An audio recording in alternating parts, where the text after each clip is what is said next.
হাতে গিয়ে দিন।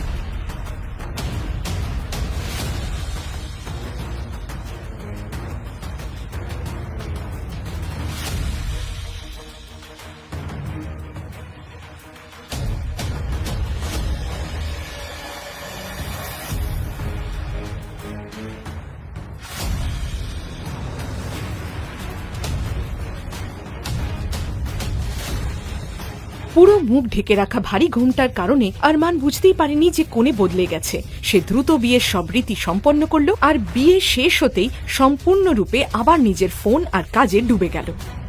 যখন শহরের সবচেয়ে বিখ্যাত এবং ধনী উত্তরাধিকারী আরমান সিংঘানিয়া তার নতুন বউ আস্থাকে নিয়ে নিজের বাড়ির দরজায় এসে পৌঁছালো, তখন আশেপাশের মহিলারা নিজেদের মধ্যে ফিসফিস করা শুরু করলো। আরমান সিংঘানিয়া বিয়ে করে নিল? ও তো মেয়েদের সহ্যই করতে পারে না, তাই না? আরে আস্তে বলো, যদিও শুনতে পায় না তাহলে তোমার রক্ষে নেই। আর কার কার মুখ বন্ধ করাবে এই পাগল সিংঘানিয়া? গোটা শহর ওর সত্যিটা কিন্তু জানে।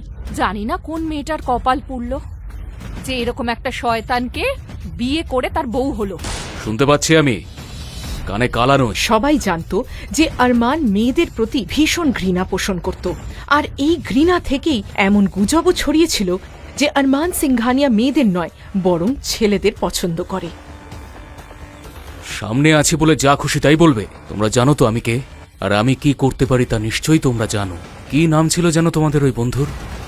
পুষ্পা। পুষ্পার নাম শুনতেই মহিলাদের আত্মা কেঁপে উঠল। তোমরা ভুলে গেছো হয়তো আমি কি করেছিলাম। দাঁড়িয়ে দেখছোটা কি? আমার সাথে বাড়িতে যাবে? চলো চলো। আরমানের রাগে ভরা গলা শুনে মহিলারা তাড়াতাড়ি নিজেদের বাড়ির ভেতরে ঢুকে পড়ল। এক মনস্টারকে বিয়ে?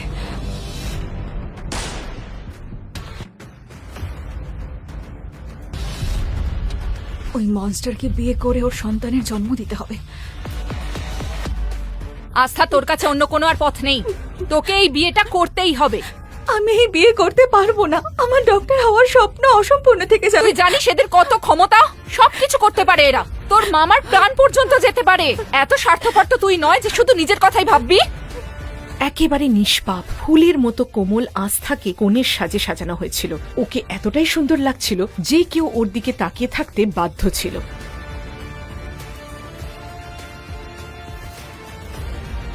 আর অন্যদিকে ছিল সেই হ্যান্ডসাম মনস্টার। ব্যাপারটা ঠিক কি হয়েছিল আসুন তাহলে শুনি এখন এখানে একদম ফ্রিতে।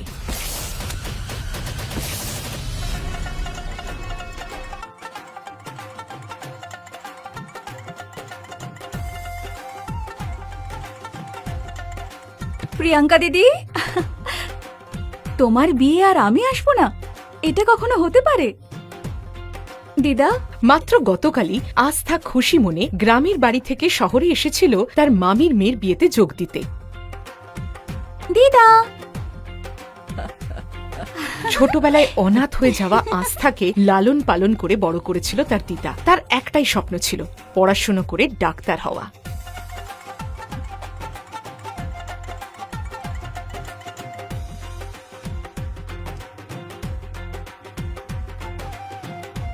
কিন্তু এটা কিভাবে হলো?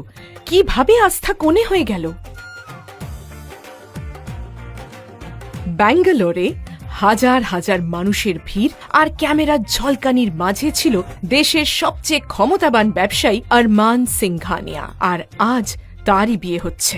কিন্তু মণ্ডপে উপস্থিত থাকা বর নিজের কনের জন্য অপেক্ষা না করে ল্যাপটপ আর ফোন নিয়ে ব্যস্ত ছিল। পুরো শহর অবাক। আরমান সিংঘানিয়ার মতো একজন মানুষ কেন একটা মধ্যবিত্ত মেয়েকে বিয়ে করার সিদ্ধান্ত নিল? বিয়ের শুভ লগ্ন পেরিয়ে যাচ্ছে, কনেকে ডেকে আনুন। ডাকুন না মেয়েকে। এক্ষুনি ডেকে আনছি।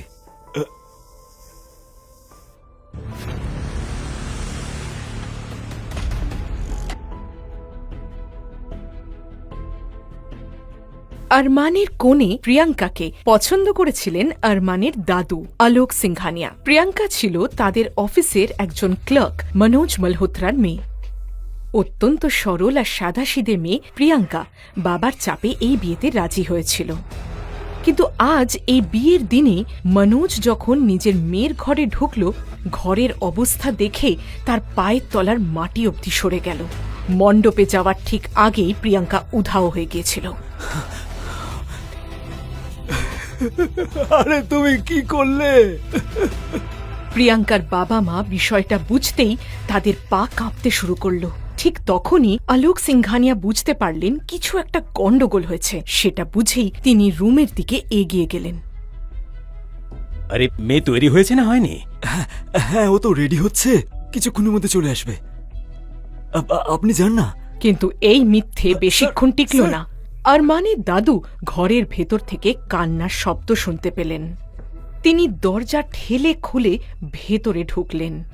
একটা সাধারণ নিষ্পাপ কিন্তু অসাধারণ সুন্দর মেয়ে বসে কাঁদছিল, যার নাম ছিল আস্থা। এটা দেখে আলোক সিংঘানিয়া রাগে গর্জে উঠলেন। প্রিয়াঙ্কা কোথায়? প্রিয়াঙ্কা পালিয়ে গেছে স্যার, আর আমার সম্পূর্ণ বিশ্বাস যে এই আস্থাই ওকে সাহায্য করেছে। আমি কিচ্ছু করিনি মামি, প্লিজ আমার কথা বিশ্বাস করো। এ বিয়ে তো নিশ্চয়ই হবে। যদি কোণে পালিয়ে গিয়ে থাকে তাহলে ওর জায়গায় অন্য কেউ বসবে। যদি এই বিয়েটা না হয় তাহলে জানো তো আরমানের রাগ থেকে কেউ বাঁচাতে পারবে না, আমিও না।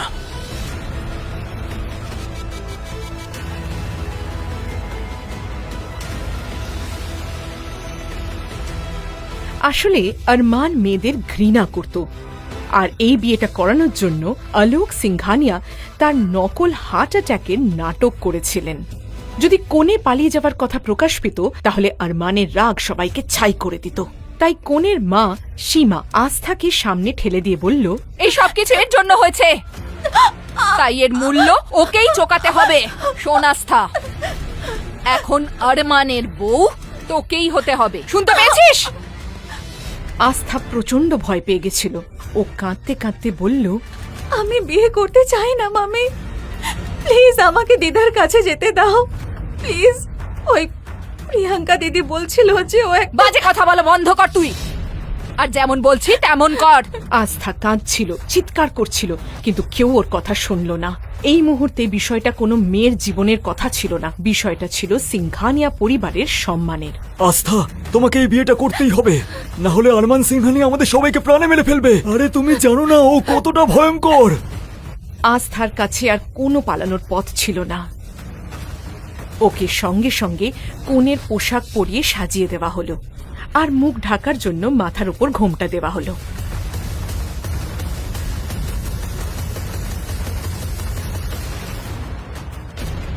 হাতে গিয়ে দিন।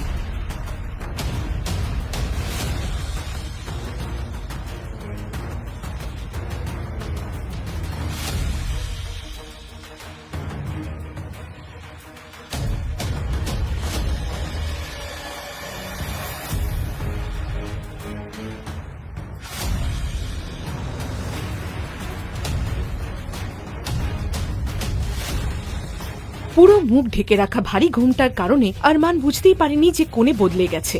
সে দ্রুত বিয়ের সব রীতি সম্পন্ন করল, আর বিয়ে শেষ হতেই সম্পূর্ণরূপে আবার নিজের ফোন আর কাজে ডুবে গেল।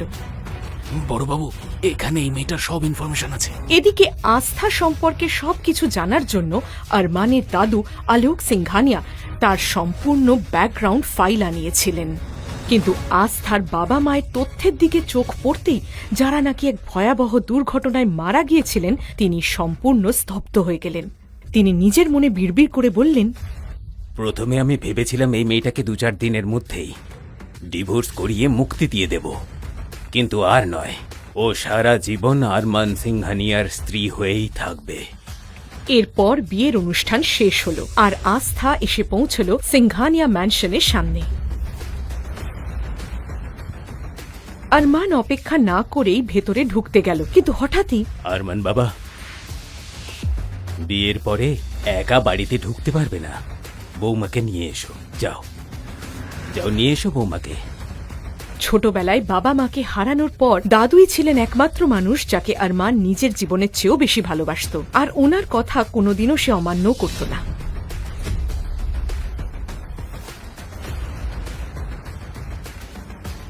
লোকেরা বলতো সিংঘানিয়া ম্যানশনে পা রাখা প্রতিটি মেয়ের স্বপ্ন, কিন্তু আস্থার জন্য এটা কোনো স্বপ্নের শুরু ছিল না, এটা ছিল তার ধ্বংসের দোরগোড়া। আস্থা তার ঘোমটা এখনো তোলেনি, তাই সে কিছুই ঠিক মতো দেখতে পাচ্ছিল না। আরমান রেগে গিয়ে লম্বা লম্বা পা ফেলে বাড়ির ভেতরে ঢুকল। ওদের ঢুকতে দেখে আরমানের ছোট ভাই আর কয়েকজন বন্ধু হলে জড়ো হয়ে শীষ দিল আর মজা করতে শুরু করলো। কিন্তু লিভিং রুম পার হতেই আরমান আস্থাকে নিজের কোল থেকে নামিয়ে দিল।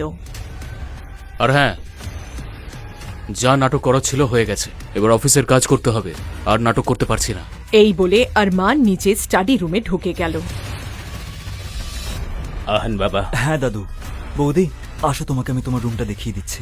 এদিকে দাদুর ইশারা পেয়ে আরমানের ভাই আহান আস্থাকে আরমানের রুমে নিয়ে গিয়ে বলল, আসো বৌদি, ওয়েলকাম। এটাই হলো তোমার রুম। যদি কোনো কিছু দরকার হয় তুমি শুধু বেলটা বাজিয়ে দিও, কেউ ঠিক চলে আসবে তোমার সেবা করার জন্য। তুমি কমফোর্টেবল থাকো, আমি না হয় কিছুক্ষণ বাদে আসছি। আস্থা ভেতরে ঢুকতেই ও স্বস্তির নিঃশ্বাস ফেলল। এই প্রথম ও নিজের নতুন বাড়িতে একা ছিল। ও যেই ভেতর থেকে দরজাটা ঠেলল, একটা জোরে শব্দ হয়ে অটোম্যাটিকভাবে দরজাটা লক হয়ে গেল। দরজায় যে অটোম্যাটিক ইলেকট্রনিক লক লাগানো ছিল, আস্থা সেই সম্পর্কে কিছুই জানত না। ও এরপর নিজের ঘোমটাটা খুলল আর তারপর একটা গভীর নিঃশ্বাস নিল। ও এতটাই ক্লান্ত ছিল যে খুব তাড়াতাড়ি ঘুম ওকে গ্রাস করল। এদিকে ঠিক রাত 2টোয় আরমান যখন নিজের কাজ শেষ করে ঘুমানোর জন্য রুমে এলো, ও দেখতে পায় আস্থা বিছানার এক কোণে অন্যদিকে মুখ করে ঘুমিয়ে আছে। ওকে দেখেই আরমান ঘৃণা ভরে বলল, দাদুটাও না, ওকে আমার ঘরে পাঠানোর কি দরকার ছিল? যদিও বিয়েটা নাম মাত্র, তাতে কিছুই যায় আসে না। সে যে মেয়ে হোক না কেন, কেউ কোনোদিন আমার লাইফে আসতে পারবে না। ও আস্থাকে জাগানোর অনেকবার চেষ্টা করল, কিন্তু আস্থা গভীর ঘুমে ছিল এবং সেই জন্য কিছুই শুনতে পেল না। এটা দেখে আরমান ভীষণ বিরক্ত হল, আর ঠিক তখনই টেবিলের উপর রাখা ওই গ্লাস মেঝেতে ফেলে দিল। গ্লাসটা মেঝেতে পড়তেই সশব্দে ভেঙে চুরমার হয়ে গেল, কিন্তু তবুও আস্থার ঘুম ভাঙল না। আমি ওকে এত ভালো করে কেন ডাকছি? হঠাৎই আরমান নিজের পকেটে হাত দিল, আর মুহূর্তের মধ্যেই ও হাতে একটা বন্দুক নিল। রাগের মাথায় ও আস্থার বিছানার পাশেই গুলিটা চালালো। গুলির আওয়াজ পেয়ে আস্থা ভয়ে ঘুম থেকে উঠে পড়ল। গুলির শব্দ শুনে আরমানের দাদু আলোক আর ওর ভাই আহান দৌড়ে ওপরে চলে এলো। এ কেমন অসভ্যতা! বৌমাকে ভয় পাওয়ানোর কি দরকার ছিল? তোমার কথা মতো আমি এই বিয়েটা করেছি বটে, কিন্তু এই বিয়েটা আমি মানি না। তোমাদের ভাগ্য ভালো যে গুলিটা আমি ওর মাথায় মারিনি। আরমানের এই কথাগুলো যেই সবার কানে পৌঁছলো, ঘরের পরিবেশ একদম নিস্তব্ধ হয়ে গেল। আরমান দাদা, এটা তুমি ঠিক করলে না। বৌদিকে তুমি এভাবে ভয়... এই, কে বলেছে ও তোর বৌদি? ও তোর কোনো বৌদি ফৌদি নয়। আহান বাবা, হ্যাঁ দাদু। বৌমাকে গেস্ট রুমে নিয়ে যাও। ঠিক আছে দাদু। মা, আমি তোমার জিনিসপত্র ওখানে পৌঁছে দিচ্ছি। তুমি চলো আমার সঙ্গে।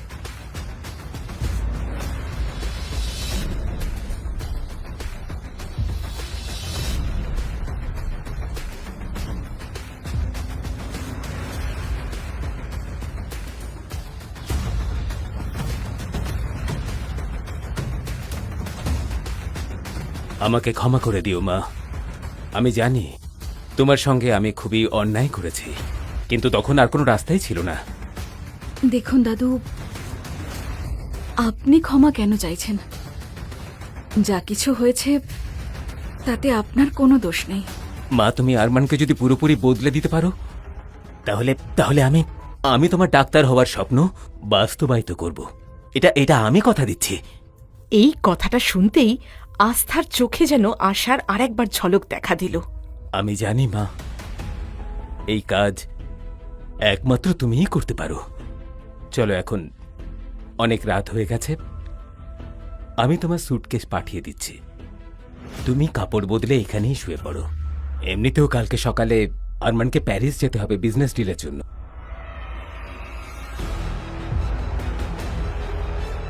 এই কথা শুনে আস্থা স্বস্তির নিঃশ্বাস ফেলল।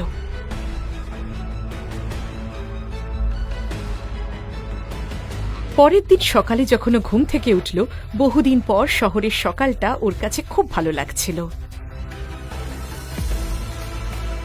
কি যেন ভাবতে ভাবতে ও হেঁটে বাগানের দিকে চলে গেল।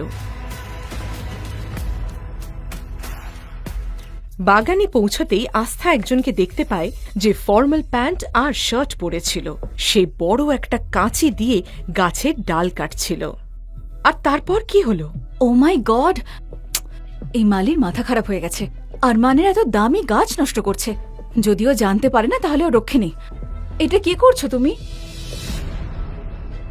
লোকটা আস্থার দিকে ঘুরে তাকালো। তার গভীর কালো চোখ যেন আস্থাকে ভেদ করে যাচ্ছিল।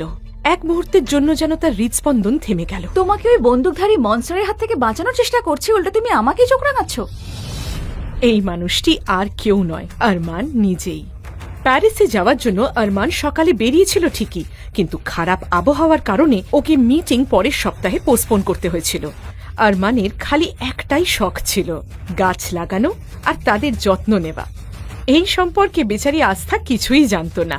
ঠিক একইভাবে আরমানও জানত না আস্থার আসল পরিচয়। তুমি জানো তুমি কার সাথে কথা বলছো? এখনো সময় আছে। নিজের জিনিসপত্র গোছাও আর এখান থেকে চলে যাও। এমনিতেও আস্থা সবাইকে পরামর্শ দেয় না। হঠাৎই আরমান ওর হাতের কাঁচিটা ছুঁড়ে ফেলে দিল আর তারপর আস্থার হাত ধরে তাকে নিজের দিকে টেনে নিল। আস্থা এখন তার একদম কাছে। এক মুহূর্তের জন্য আরমান নিজেও যেন ওর সৌন্দর্যে হারিয়ে গেল। তোমার সাহস হলো কি করে আমার হাত ধরে টানার? চাকর চাকরের মতো থাকো, বুঝলে? তুমি এখন আমাকে চাকর বললে, সত্যিটা কিন্তু তুমি জানো না। বোঝো কাণ্ড, মানুষের ভালো করতে নেই।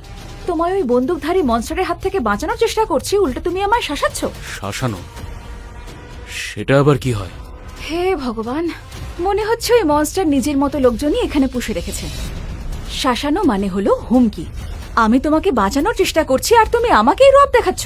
এটা শুনেই আরমান রেগে গিয়ে বিনা চোখের পলক ফেলে আস্থার দিকে তাকিয়ে রইল। বৌদি! আস্থা ঘুরে দেখল দরজার কাছে আহান দাঁড়িয়ে আছে, যে কিনা আজ কলেজ থেকে তাড়াতাড়ি ফিরে এসেছিল। বৌদি, দাদা তো এখানে নেই, তাহলে তুমি কার সঙ্গে কথা বলছো? দরজায় দাঁড়িয়ে আহান শুধু আস্থাকেই কথা বলতে দেখেছিল, কিন্তু যেই ওর সামনে এগিয়ে গেল আরমানকে দেখতেই ওর বুকটা কেঁপে উঠল। ও ঘেমে গেল আর তোতলাতে শুরু করলো। বৌদি, মানে বলতে চাইছি ম্যাডাম, আপনি প্লিজ ভেতরে চলুন এখন।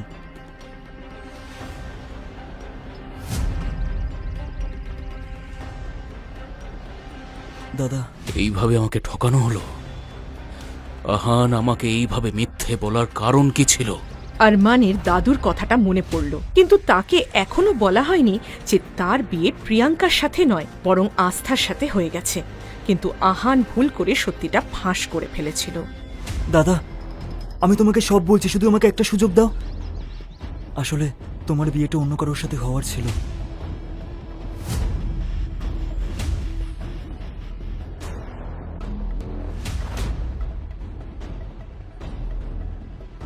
আহান যখন আরমানকে পুরো বিয়ের সত্যিটা বলল, তখন রাগে আরমানের শরীর কাঁপতে শুরু করলো।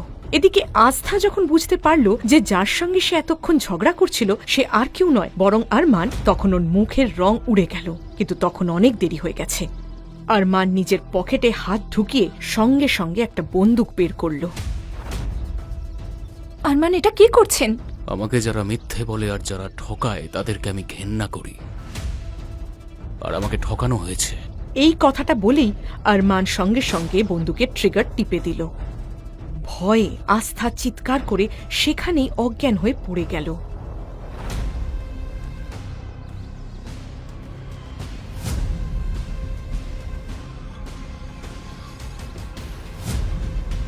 আহান আস্থাকে সঙ্গে সঙ্গে সোফায় শুইয়ে দিয়ে নিজের বন্ধু ধ্রুবকে বাড়িতে আসতে ফোন করল।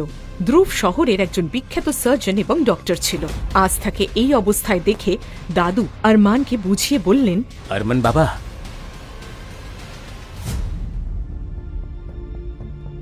আমি মানছি বাবা, তোমার বিয়ে প্রিয়াঙ্কার সঙ্গে ঠিক হয়েছিল। প্রিয়াঙ্কা বিয়ের আগেই মণ্ডপ থেকে পালিয়েছিল। আমি ওরই কাজিন আস্থাকে এই পরিবারের সম্মান বাঁচানোর জন্য মণ্ডপে বসিয়ে দিয়েছিলাম।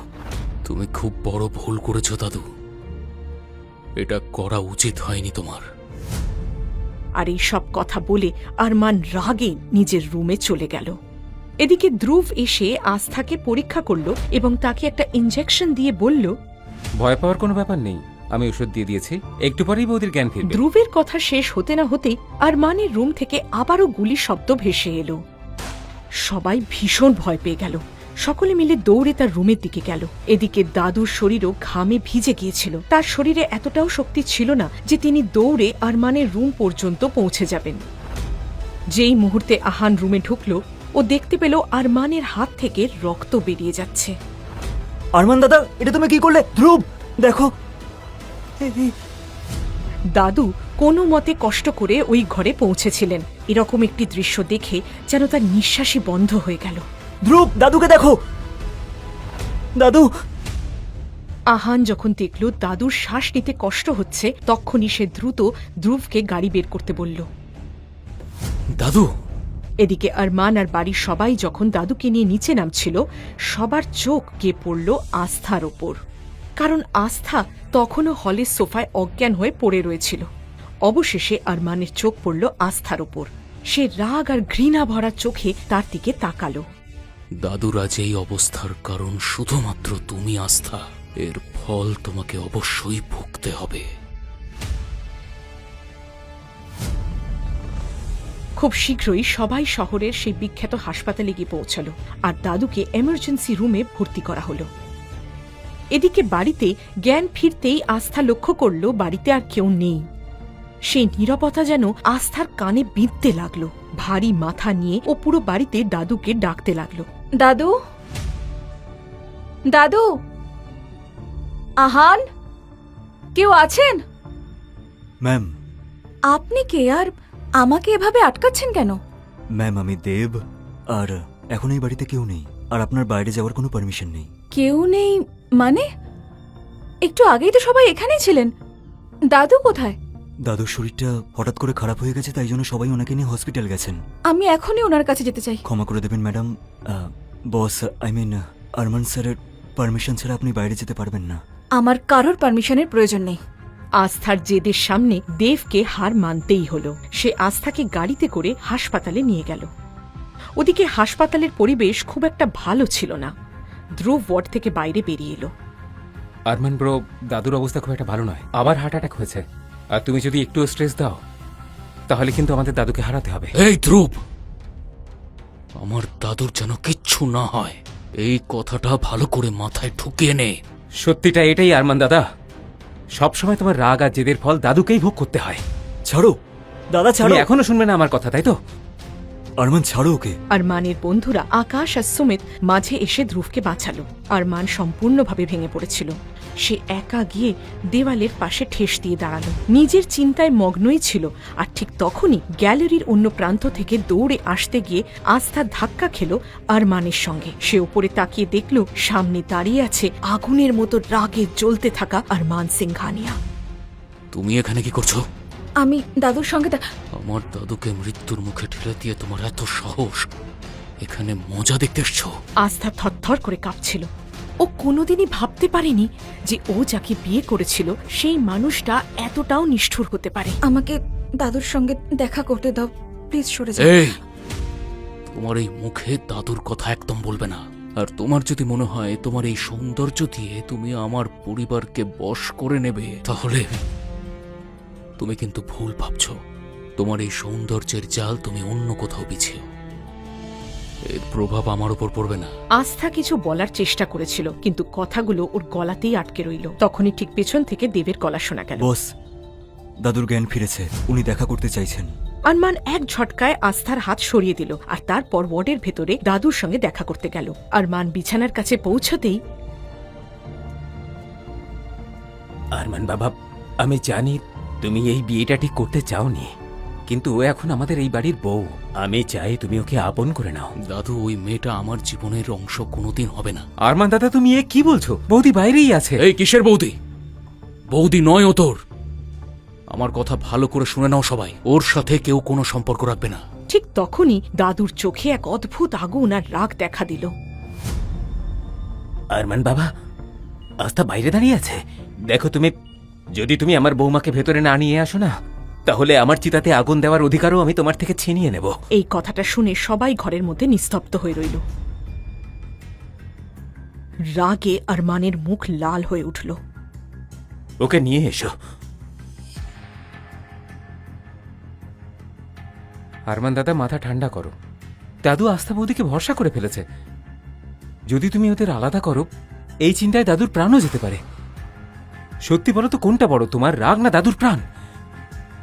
কম করে একবার প্লিজ মানুষ হওয়ার নাটক করো। যদি এই মেয়েটা দাদুকে ভালো রাখতে পারে তাহলে ওর ব্যবহার আমি আমার মতো করে করব।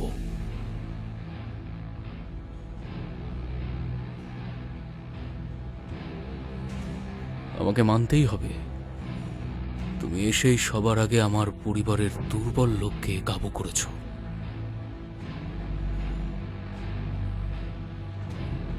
যতদিন দাদু এই হসপিটালে আছে তোমাকে আমার স্ত্রী হওয়ার নাটক করতে হবে। আর তোমার চোখে যদি এক ফোঁটাও জল দেখা যায় তাহলে তোমার পুরো পরিবারকে শেষ করে দেবো আমি। চোখের জলটা মুছে নাও আর ভেতরে চলো। আস্থা নিজের চোখের জল মুছে একটা বাধ্য শিশুর মতো আরমানের ঠিক পেছন পেছন ঘরে ঢুকে পড়ল। দাদু হেসে আস্থার হাত ধরলেন। আরমান ঘরের এক কোণে দাঁড়িয়ে দাদু আর আস্থাকে দেখছিল। ও কি এমন জাদু করলো যার জন্য কয়েক মুহূর্তের মধ্যেই সবাই ওর গোলাম হয়ে গেল? ওকে আমি পরে দেখে নিচ্ছি। বৌদি, এখন আপনার শরীর কেমন আছে? আরে আকাশ, তোর কি সত্যিই আমার চিকিৎসা নিয়ে কোনো সন্দেহ আছে? আরে একদমই না। বৌদি একদম ফিট আছে। আকাশ দাদা, ধ্রুব দাদা একদম ঠিক বলছেন। ভালো আছি আমি। ধ্রুব দাদা, আপনার কাছে আমার একটাই রিকোয়েস্ট, দাদু যেন তাড়াতাড়ি সুস্থ হয়ে বাড়ি ফিরে আসেন। বৌদি একদম চিন্তা করবেন না, রিপোর্ট আসতে 2-3 ঘন্টাই বাকি আছে। ততক্ষণ আপনি আরমান দাদার সঙ্গে বাড়িতে গিয়ে রেস্ট করুন। এটা শুনতেই আস্থার মুখ কেমন যেন ফ্যাকাশে হয়ে গেল। ওর ঠোঁট কাঁপছিল কিন্তু কোনো শব্দ যেন মুখ দিয়ে বেরোল না। আস্থা, ধ্রুব ঠিক বলেছে। যদি তুমি অসুস্থ হয়ে যাও তাহলে দাদুর খেয়াল কে রাখবে? চলো বাড়ি যাই। যাও।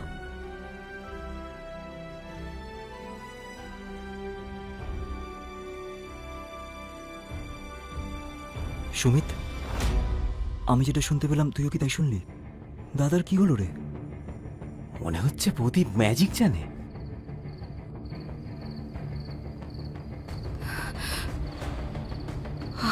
হে ভগবান, প্লিজ আজ এই মনস্টারের হাত থেকে বাঁচাও। তোমাকে 101টা নারকল দিয়ে পুজো দেব। প্লিজ আজকে বাঁচিয়ে দাও।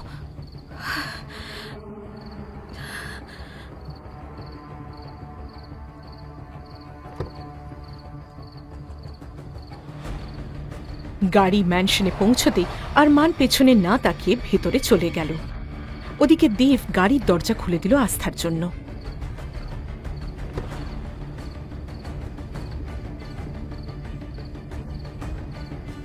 দেবদাদা, আপনি কি বলতে পারবেন বাকিরা কখন আসবেন? চিন্তা করবেন না, ওরা 3 ঘন্টার মধ্যে চলে আসবে। আপনার যদি কিছু দরকার হয় আমি এখানেই আছি, বলে দেবেন।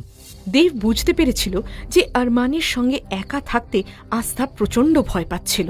ও ভারী মন নিয়ে ম্যানশনের ভেতরে পা রাখতেই একজন পরিচারক তার কাছে এগিয়ে এসে বলল, ম্যাম, আপনাকে স্যার রুমে ডেকেছেন। আস্থার গলা শুকিয়ে গেল সেটা শুনে। ও নিজেকে প্রস্তুত করতে শুরু করলো ওই ঘরে ঢোকার জন্য, যেখানে ঠিক 1 দিন আগে ওর ওপর গুলি চালানো হয়েছিল। ওর নিজের দিদার কথা মনে পড়ল। আর তারপর আরমানের ঘরের দরজায় ও নক করলো। দরজাটা নিজে নিজেই খুলে গেল। ও ভাবছিল ঘরের ভেতরে ঢুকবে কি ঢুকবে না, কিন্তু ইতিমধ্যে একটা ভারী গলা প্রতিধ্বনিত হলো। সারা রাত কি তুমি ওখানে দাঁড়িয়ে থাকবে নাকি আমাকে আনতে হবে? ভেতরে এসো। আস্থা ভেতরে ঢুকল। ঘরটা মৃদু আলোয় ভরা ছিল। সোফায় বসে থাকা আরমানের চোখ যেন শিকারীর মতো চকচক করছিল। আজ থেকে এই বাড়িতে তোমার কাজ হলো দাদুর খেয়াল রাখা। এই বাড়িতে তুমি শুধুমাত্র একজন কেয়ারটেকার আর একজন চাকরের মতো থাকবে, এর থেকে বেশি কিচ্ছু নয়। আর মনে রেখো, এই কথাটা আমার দাদু বা আমার বন্ধুরা কেউ যেন জানতে না পারে। আর যদি জানতে পারে তাহলে ওই গ্রামে তোমার যে দিদা থাকে তার যে কি অবস্থা হবে তুমি জানো। আস্থার কাছে আরমান যেন একজন জল্লাদের মতো মনে হয়েছিল। ও মাথা নিচু করে দাঁড়িয়েছিল আর নীরবে নিজের চোখের জল ফেলছিল।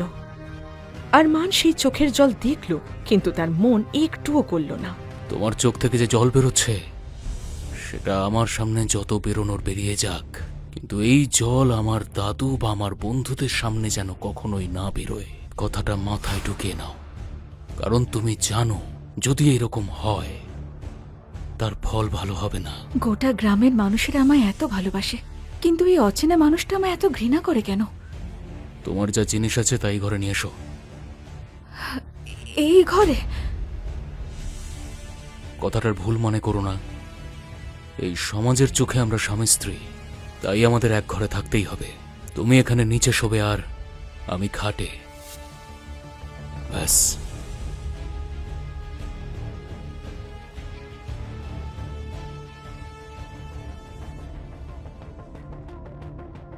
আস্থা দৌড়ে গিয়ে সেই ঘরে পৌঁছল যেখানে দাদু ওকে থাকতে বলেছিলেন, আর তারপর ফুঁপিয়ে ফুঁপিয়ে কেঁদে উঠল।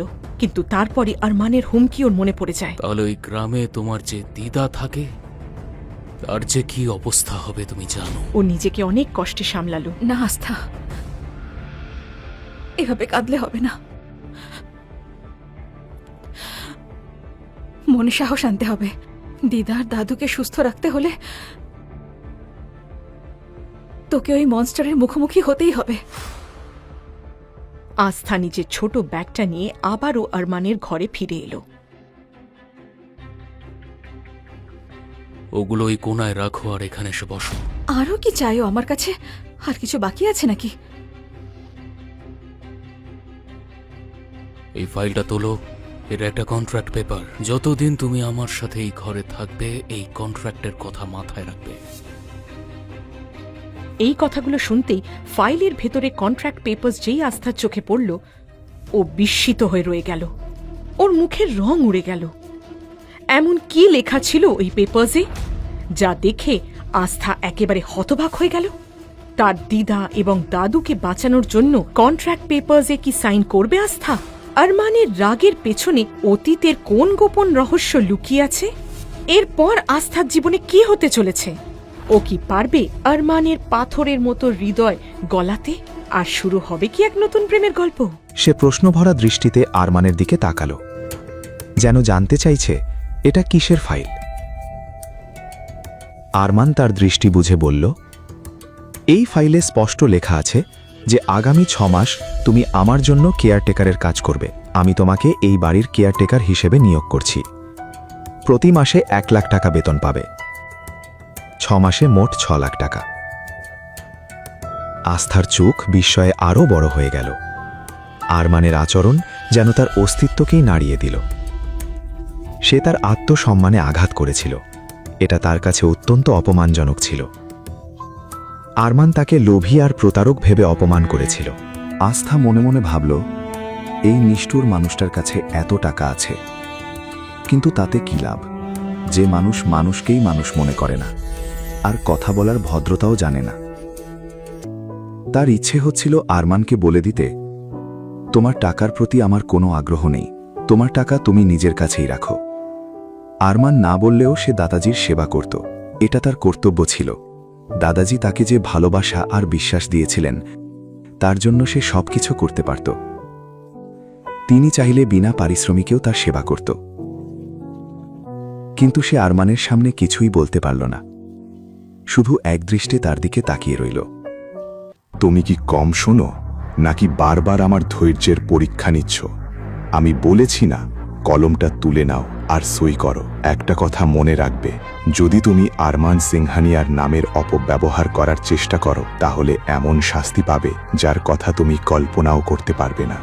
আস্থা আর দেরি না করে কলম তুলে নিল এবং না পড়েই ফাইলের উপর সই করে দিল।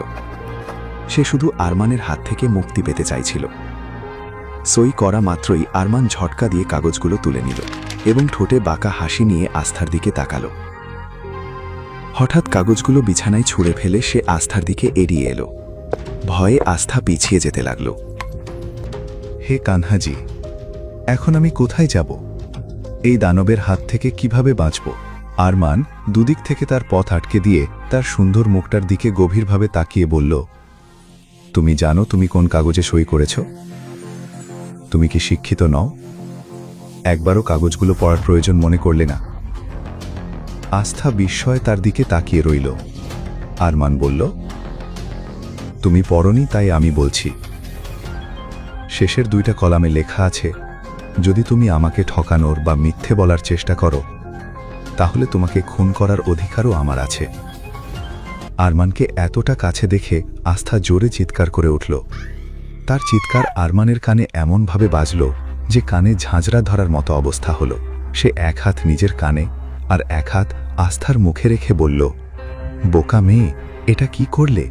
এত জোরে কেউ চিৎকার করে?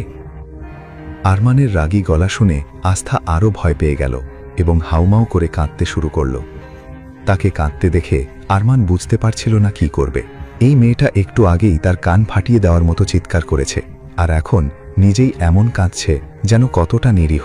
এই ভেবে সে আস্থার দিকে একবার তাকিয়ে ঘর থেকে বেরিয়ে গেল। আরমান চলে যাওয়ার পর আস্থা স্বস্তির নিঃশ্বাস ফেলল। বিছানার এক কোণে বসে সে কাঁদতে কাঁদতে বলল, নানিমা, আপনি বলতেন সবার সঙ্গে ভালো ব্যবহার করলে আমাদের সঙ্গেও ভালো হবে। আমি তো কখনো কারো সঙ্গে খারাপ কিছু করিনি, তাহলে কয়েকদিনের মধ্যে আমার জীবনে এসব কি হয়ে গেল?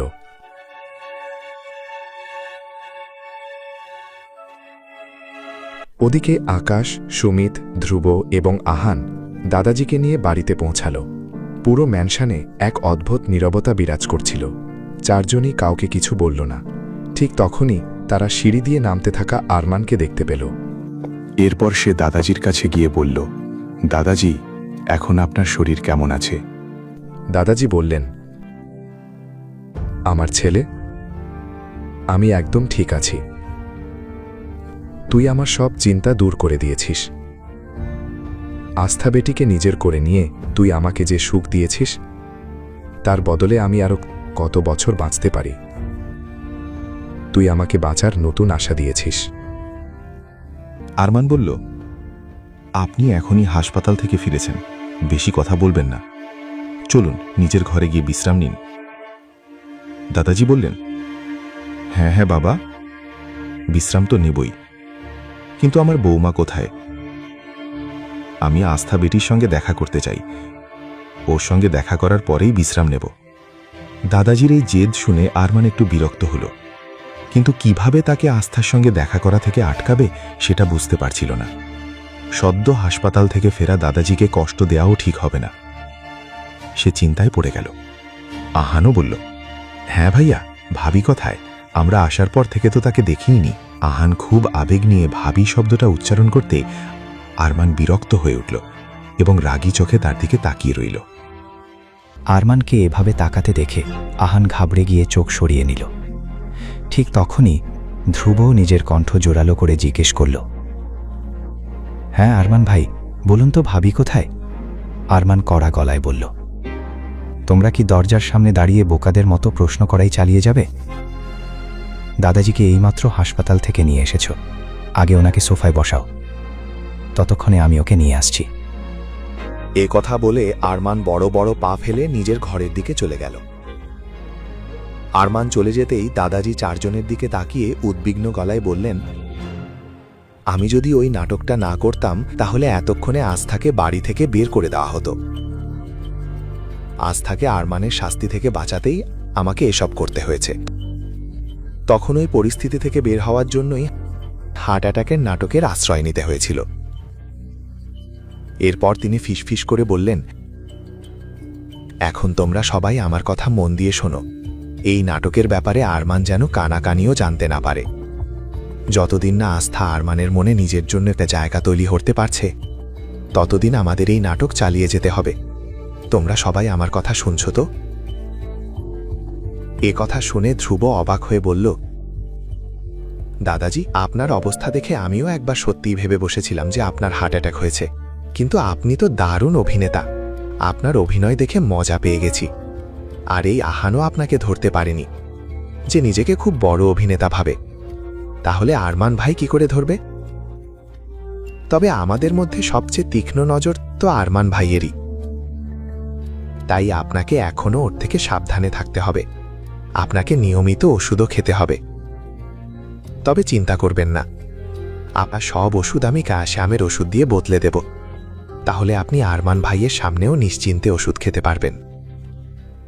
এ কথা বলে ধ্রুব হাসতে লাগল। এদিকে সবাই ঘরের ভিতরে এসে বসে পড়েছিল।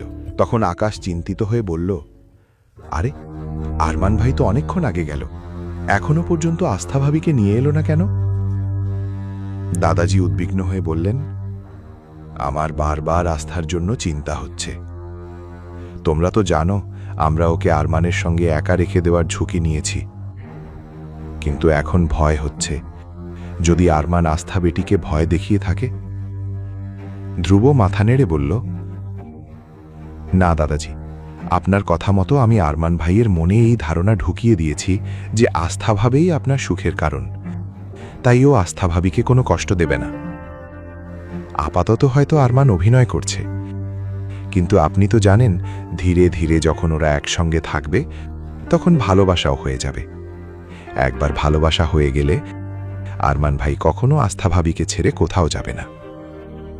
সুমিত ধ্রুবের প্রশংসা করে বলল, দোস্ত, একবার তো তোর কথা শুনে আমার মনে হয়েছিল আরমান তোর গলা টিপে ধরবে, কিন্তু আপাতত তুই বেঁচে গেছিস, তাও শুধু দাদাজির জন্য। চারজনই নিজেদের কীর্তিকলাপের গল্প করে হাসাহাসি করতে লাগল। অন্যদিকে আস্থাকে আনতে আরমান যখন নিজের ঘরে ঢুকল তখন দেখল আস্থা বিছানার পাশে কাত হয়ে ঘুমিয়ে আছে। তার মুখে ক্লান্তির ছাপ স্পষ্ট দেখা যাচ্ছিল। আস্থাকে এভাবে নিশ্চিন্তে ঘুমোতে দেখে আরমান অবাক হয়ে গেল। তখন তার মনে পড়ল কিছুক্ষণ আগেই আস্থা বলছিল যে তার খুব ঘুম পাচ্ছে এবং সে ঘুমোতে চায়। আরমান অবাক হয়ে মনে মনে ভাবল, আমি এই মেয়েটাকে এত কথা শুনিয়েছি, এত অপমান করেছি, তারপরেও সে এত সহজে ঘুমিয়ে পড়তে পারল কিভাবে? না না, মিসেস আস্থা আরমান সিংহানিয়া, তোমার এভাবে আরামে ঘুমানোর কোনো অধিকার নেই। এখন তুমি আমার বন্দী, তাই আমি যেমন চাইব তোমাকে ঠিক তেমনভাবেই থাকতে হবে। আর এখন তো তোমাকে আমার দাদাজি ডাকছেন, তাই তোমাকে এখন উঠতেই হবে। এই ভেবে সে পুরো এক গ্লাস জল তুলে নিয়ে ঘুমন্ত আস্থার উপর ঢেলে দিল। আস্থা তখন গভীর ও শান্ত ঘুমেছিল।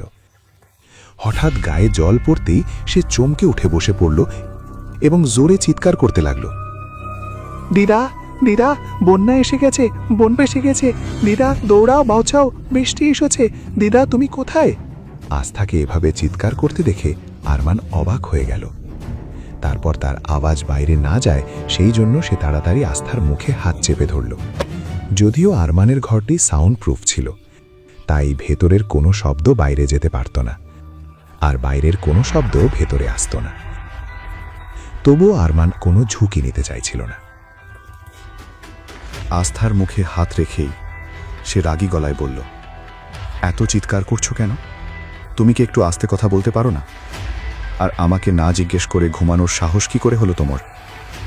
আমাকে না বলে বা আমার অনুমতি ছাড়া তুমি কিছুই করতে পারবে না, কিন্তু তুমি সেটা করেছ, আর আমার বানানো নিয়ম ভাঙার সাহস দেখিয়েছ।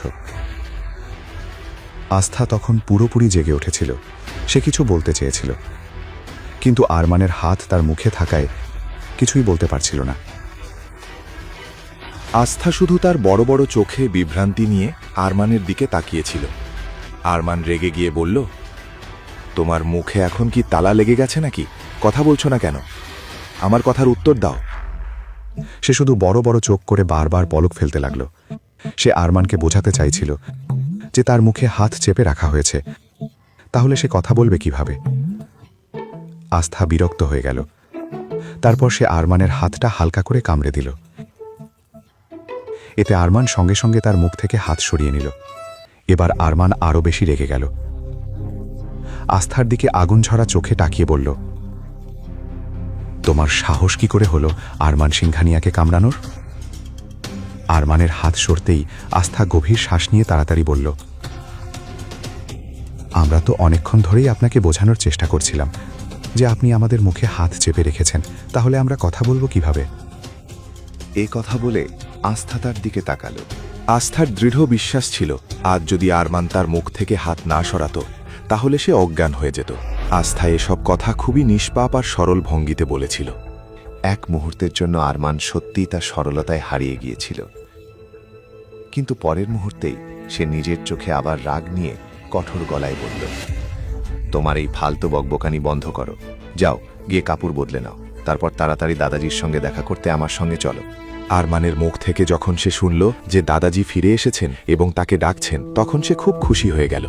কিছুক্ষণ আগেও আরমানের সঙ্গে একা থাকতে আস্থার খুব ভয় লাগছিল, কিন্তু এখন যখন সে শুনল দাদাজি আর বাড়ির সবাই ফিরে এসেছেন, তখন সে খুশি হয়ে গেল। আস্থা সরলভাবে বলল, সত্যি দাদাজি এসে গেছেন, আমিও ওনার সঙ্গে দেখা করতে চাই। এ কথা বলে আস্থা দৌড়ে আরমানের পাশ কাটিয়ে যেতে লাগল, কিন্তু আরমান সঙ্গে সঙ্গে তার হাত ধরে ফেলল এবং বলল, তুমি কি পাগল হয়ে গেছো? আমার কথা কি তোমার কানে যায় না? তুমি এভাবে দাদাজির কাছে যেতে পারবে না। তুমি কি ভুলে গেছো যে তোমার সব কাপড় ভিজে গেছে? তুমি কি এই অবস্থায় দাদাজির সামনে যাবে? যাও, আগে কাপড় বদলে এসো। আরমানের ধমক শুনে আস্থা মাথা নিচু করে একপাশে দাঁড়িয়ে রইল। এতে আরমানের রাগ আরও বেড়ে গেল। সে বুঝতে পারছিল না আস্থা তার কথা এভাবে এড়িয়ে যেতে পারে কি করে। আরমান রাগে কয়েক পা এগিয়ে আস্থার সামনে গিয়ে দাঁড়ালো এবং বলল, আমার দিকে তাকাও এবং বলো, এভাবে মাথা নিচু করে দাঁড়িয়ে আছো কেন? আস্থা মাথা নিচু রেখে জিয়ের স্বরে উত্তর দিল, আসলে আমার কাছে অতিরিক্ত কাপড় নেই। নানিমা যে কাপড়গুলো পাঠিয়েছিলেন সেগুলো মাত্র 2-3 জোড়া ছিল। আমি সেগুলো ধোয়ার জন্য দিয়েছিলাম, কিন্তু এখনও শুকোয়নি। আর যে কাপড়গুলো আমি পরেছিলাম সেগুলো আপনি ভিজিয়ে দিয়েছেন। এখন আমার কাপড় বদলাবো কিভাবে? আস্থা খুব সরলভাবে কথাগুলো বলছিল, আর তাই আরমানের রাগ আরও বেড়ে গেল। সে বিরক্ত হয়ে বারবার কপালে হাত বুলাতে লাগল। আরমান উঁচু গলায় বলল, তোমার কি মাথা খারাপ হয়ে গেছে? এই কথা তুমি আগে বলতে পারতে না বোকামে? তাহলে তোমাকে ঘুম থেকে তোলার জন্য আমি এমনটা করতাম না। আরমান দাঁত চেপে আস্থার দিকে তাকিয়ে রইল, আর আস্থা ভয়ে মাথা নিচু করে দাঁড়িয়েছিল, যেন সে খুব বড় কোনো অপরাধ করে ফেলেছে এবং আরমানের আদালতে অভিযুক্ত হয়ে দাঁড়িয়ে আছে। আরমান নিজের ঘরের আলমারির দিকে গেল। সেখানে গিয়ে সে অনেকগুলো শাড়ি দেখতে পেল। তারপর আস্থার দিকে ফিরে কঠোর স্বরে জিজ্ঞেস করল, তুমি বলছো তোমার কাছে কাপড় নেই, কিন্তু এখানে তো পুরো আলমারি শাড়িতে ভর্তি। কালকে এই শাড়িগুলো তোমার চোখে পড়েনি? এবার আস্থার নজরও সেই সুন্দর ও দামি শাড়িগুলোর দিকে গেল, যেগুলো সে বিয়ের রাতেই দেখেছিল। কিন্তু আস্থা কোনোদিন শাড়ি পরেনি, তাই সে সেগুলো ছুঁয়েও দেখেনি। আস্থা বলল, কিন্তু আমি এই... আস্থার কথাগুলো তার গলাতেই আটকে গেল। আরমান জিজ্ঞেস করল, কিন্তু আমি এই সেই কি? যদি তুমি এই কাপড়গুলো দেখেই থাকো, তাহলে তুমি কিভাবে বলতে পারো যে তোমার কাছে কোনো কাপড় নেই? আস্থা ভয় পেয়ে তাড়াতাড়ি বলল, আসলে আমি শাড়ি পরতে জানি না। আরমান অবাক হয়ে বলল, কি? কথা শুনে তার রাগ যেন আরও বেড়ে গেল। তার সামনে দাঁড়িয়ে থাকা এই মেয়েটা যেন তার ধৈর্যের শেষ সীমা পরীক্ষা করছিল। আরমান রাগী দৃষ্টিতে আস্থার দিকে তাকিয়ে বলল, সত্যি করে বলো, তুমি কি সত্যি শাড়ি পরতে জানো না? আস্থা আবারও নিষ্পাপভাবে মাথা নেড়ে না বলল।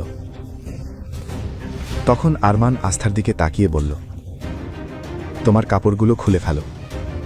আরমানের কথা শুনে আস্থার চোখ বিস্ময়ে বড় হয়ে গেল। সে চমকে উঠে বলল, কি? আরমান তার উপর পানি ঢেলে দেওয়ার কারণে কাপড়গুলো আগেই ভিজে গিয়েছিল, আর সেই ভেজা কাপড়ে আস্থা আরও সংকুচিত হয়ে যাচ্ছিল। সে নিজেকে ঢাকার ব্যর্থ চেষ্টা করল। তার আচরণ দেখে আরমান হয়তো আস্থার পরিস্থিতিটা বুঝতে পারল এবং উঁচু গলায় বলল, আমি কি বলেছি তোমার কানে যায়নি? এখনই এই মুহূর্তে কাপড় বদলে ফেলো। আমি জানি তুমি শাড়ি পরতে জানো না, তোমার মুখ দেখলেই সেটা বোঝা যাচ্ছে। আমি তোমাকে শাড়ি পরতে সাহায্য করে দিচ্ছি। আরমানের এই কথা শুনে আস্থার মনে জমে থাকা অনেক প্রশ্নের উত্তর যেন মিলল। মনে মনে মুখ বাঁকিয়ে এসে বলল, কি নির্লজ্জ মানুষ রে বাবা। তারপর সে আস্তে করে জিজ্ঞেস করল, কিন্তু আপনাকে দেখে তো মনে হয় না যে আপনি শাড়ি পরেন। তাহলে আপনি শাড়ি পরাতে জানলেন কিভাবে? আরমান কি সত্যিই আস্থাকে শাড়ি পরতে সাহায্য করবে? আস্থা কি তার জেদের সামনে মাথা নত করবে, নাকি নিজের অধিকারের জন্য প্রতিবাদ করবে? আরমান বিরক্তি আর ঘৃণা ভরা দৃষ্টিতে আস্থার দিকে তাকালো, কারণ যত তাড়াতাড়ি সম্ভব তাকে আস্থাকে দাদাজির কাছে নিয়ে যেতে হতো। সে আস্থার কোনো কথাই শুনল না। আলমারি থেকে একটি দামি ব্র্যান্ডের শাড়ি বের করল। আমার কাছে তোমার এই অপ্রয়োজনীয় প্রশ্নগুলোর কোনো উত্তর নেই। এখন তাড়াতাড়ি কাপড় বদলাও, আমি তোমাকে সাহায্য করে দিচ্ছি। আসলে আরমানের ইচ্ছে ছিল সে চোখ বন্ধ করে শুধু আস্থাকে নির্দেশনা দেবে কিভাবে শাড়ি পরতে হয়, কিন্তু সে কথাটা আস্থাকে আর বলতে পারল না। নিজের ভাবমূর্তি বজায় রাখতেই সে সরাসরি আস্থাকে কাপড় বদলাতে বলল। আস্থা মনে মনে বলল, কখনোই না, আমি এমন কিছু করব না। সে তাড়াতাড়ি প্রার্থনা করতে লাগল, হে ভগবান, আমাকে সাহায্য করুন, আমাকে কোনো একটা পথ দেখান। একটা মেয়েকে এভাবে বলতে ওনার একটুও লজ্জা করছে না? আস্থা মনে মনে প্রার্থনা করতে লাগল, চোখ ঘুরিয়ে কোনো উপায় খুঁজছিল। হঠাৎ তার মাথায় একটা বুদ্ধি এলো। সে তাড়াতাড়ি আরমানের দিকে তাকিয়ে বলল, হার্টলেস। এরপরই কথাটা তার গলায় আটকে গেল। সে মনে মনে আরমানকে হার্টলেস বলছিল, আর সেটাই ভুল করে মুখ দিয়ে বেরিয়ে গিয়েছিল। আরমান ভ্রুকুচকে জিজ্ঞেস করল, কি বললে? আস্থা তোতলাতে তোতলাতে বলল, আমার মানে আরমানজি, আমি আপনাকে বলতে চাইছিলাম যে বারান্দা থেকে যেন কিছু আওয়াজ আসছে। আরমান একটি ভ্রু তুলে জিজ্ঞেস করল, আওয়াজ? কেমন আওয়াজ? আস্থা তাড়াতাড়ি বলল, সেটা তো ঠিক বলতে পারবো না, তবে আমি নিশ্চিত ওখানে কিছু একটা শুনেছি। আশ্চর্য হয়ে আরমান বারান্দার দিকে এগিয়ে গেল। আরমান যেতেই আস্থা হালকা করে হাসল এবং মনে মনে বলতে লাগল, আর মনে মনে বিড়বিড় করে বলতে লাগল, পালা আস্থা পালা, নইলে এই শয়তান তোকে ধরে ফেলবে আর আবার কাপড় বদলাতে বলবে। এই ভেবেই সে দ্রুত দরজা খুলে বাইরে বেরিয়ে গেল। দৌড়ে সিঁড়ি বেয়ে নিচে নেমে সরাসরি দাদাজির পাশে গিয়ে দাঁড়াল। সে তখন হাঁপাচ্ছিল। ওদিকে আরমান যখন আস্থাকে এভাবে পালিয়ে যেতে দেখল, তখন রাগে দুই হাত মুঠো করে বলল, এই সাধারণ মেয়েটার এত সাহস! আমাকে মিথ্যে বলেছে, এর মূল্য ওকে দিতেই হবে। তারপর নিজেকে সামলে দ্রুত নিচের হলঘরের দিকে নেমে গেল।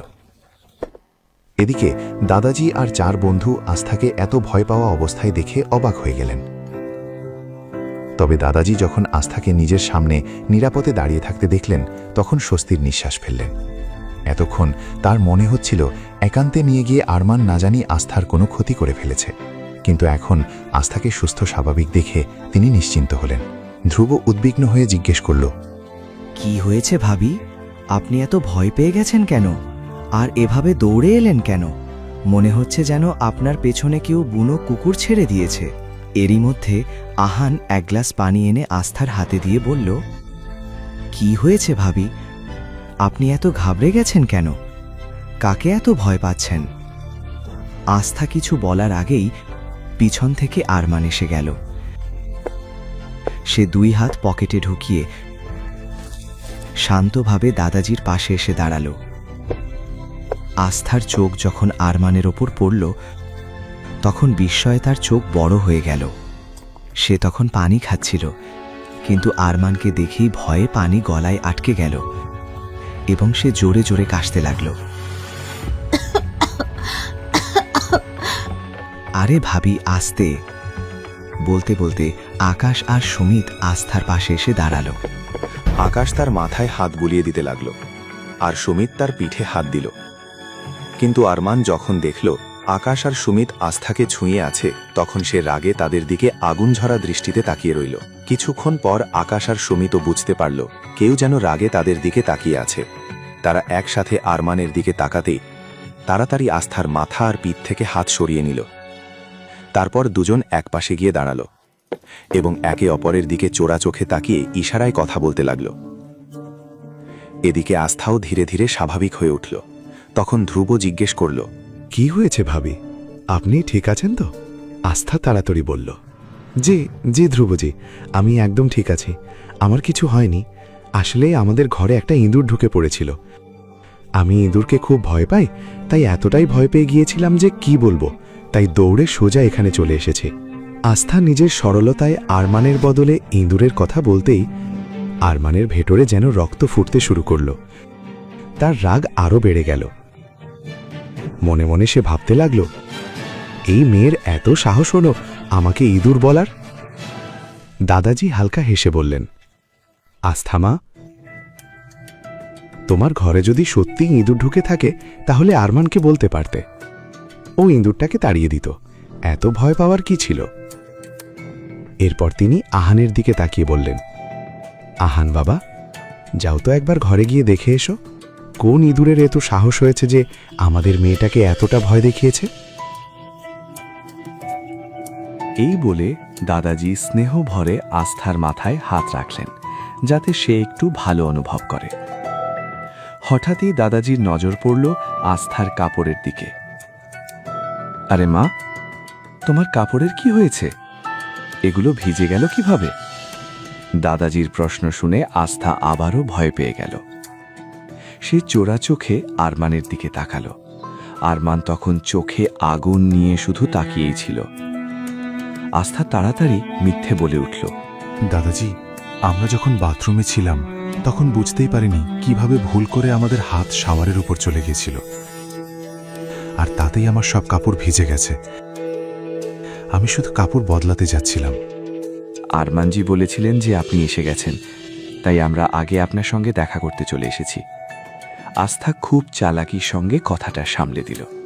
এটা দেখে আরমান মনে মনে বলল, এই মেয়েটা কি নিখুঁতভাবে মিথ্যে বলতে পারে? পুরোপুরি ধোঁকাবাজ। এই ভাবনায় আস্থার প্রতি তার ঘৃণা আরও বেড়ে গেল। দাদাজি হেসে বললেন, আচ্ছা, এখন তোমরা দুজনে ঘরে গিয়ে বিশ্রাম করো। আগামীকাল সকালে তোমাদের সবার সঙ্গে আমার খুব গুরুত্বপূর্ণ একটা কথা বলার আছে, তাই তোমরা সবাই এখন যাও আর বিশ্রাম করো। দাদাজি যেইমাত্র আস্থা আর আরমানকে সেখান থেকে চলে যেতে বললেন। কিন্তু এই কথা শুনেই আস্থা চিন্তায় পড়ে গেল। সে কোনোভাবেই আরমানের সঙ্গে একই ঘরে যেতে চাইছিল না, তাই সে ইতস্তত করতে লাগলো এবং নিজের আঙুলগুলো মুচড়াতে লাগলো। ওদিকে চার বন্ধু খুব মনোযোগ দিয়ে আস্থার দিকে তাকিয়েছিল। তারা একে অপরের দিকে তাকিয়ে নিচু গলায় কথা বলতে লাগলো। সুমিত ফিসফিস করে বলল, মনে হচ্ছে ভাবি আরমান ভাইয়ের সঙ্গে ঘরে যেতে ভয় পাচ্ছেন। আকাশও আস্তে করে বলল, ভয় পাবেন না কেন, ভাবি তো আজই এসেছেন। আমরা তো এত বছর ধরে আরমান ভাইকে দেখছি, তবু আজ পর্যন্ত ওনার ঘরে ঢোকার সাহস পাইনি। তাহলে এই নিষ্পাপ সরল ভাবি ওনাকে ভয় পাবেন, সেটাই তো স্বাভাবিক। আহান মন খারাপ করে বলল, সত্যি বলতে ভাবিকে দেখে আমার খুব মায়া লাগছে। উনি কত মিষ্টি মানুষ। আমি চাই না আরমান ভাই ওনাকে কোনো কষ্ট দিক। ধ্রুব তাকে বোঝাতে বোঝাতে বলল, তুই এসব নিজের মনেই রাখ। এখন পর্যন্ত শুধু দাদাজির জন্যেই আরমান ভাই কাউকে কিছু বলেননি, না হলে এতক্ষণে গুলি পর্যন্ত চালিয়ে দিতেন। চারজনই একসঙ্গে দাঁড়িয়ে নিজেদের মধ্যে এসব কথা বলছিল। এখান থেকে চলে যাওয়া ছাড়া তার আর কোনো পথ খোলা ছিল না। অসহায় দৃষ্টিতে সে সবার দিকে তাকিয়ে আরমানের পেছনে হাঁটতে লাগল। তার চোখ দেখে মনে হচ্ছিল যেন সে সবার কাছে মিনতি করছে, আমাকে বাঁচান, আমাকে এই দানবটার সঙ্গে একা পাঠাবেন না। সিঁড়িতে ওঠার আগে হঠাৎ মাঝ পথে থেমে গেল আরমান। ঠিক তার পেছনেই থাকা আস্থা আচমকা আরমানের পিঠে ধাক্কা খেল। তার মনে হলো যেন একটা বিশাল শক্ত দেওয়াল হঠাৎ সামনে এসে দাঁড়িয়েছে। ধাপাস করে মাটিতে পড়ে গেল সে। ব্যথায় আস্থার মুখ থেকে একটা আর্তনাদ বেরিয়ে এলো। তার মনে হলো যেন মাথাটা ফেটে গেছে। সে নিজের মাথায় হাত বুলাতে লাগল। আস্থার চিৎকার শুনে আরমান রাগে পেছন ফিরে তাকালো। সামনে ধ্রুব আর আহান আস্থার দুই হাত ধরে তাকে উঠতে সাহায্য করছিল। এবার আরমান আরও বেশি রেগে আস্থার দিকে তাকিয়ে রইল। কিন্তু সেই মুহূর্তে আস্থার নজর আরমানের দিকে নয়, ধ্রুবের দিকেই ছিল। মনে মনে আস্থা ধ্রুবকে ভীষণ সম্মান করত। একরকম বলতে গেলে সে ধ্রুবের বড় ভক্তই ছিল, কারণ ধ্রুব ছিল মেডিকেল জগতের এমন এক পরিচিত মুখ যার সঙ্গে একবার দেখা করার স্বপ্ন অনেকেই দেখত। আস্থাও তাদেরই একজন।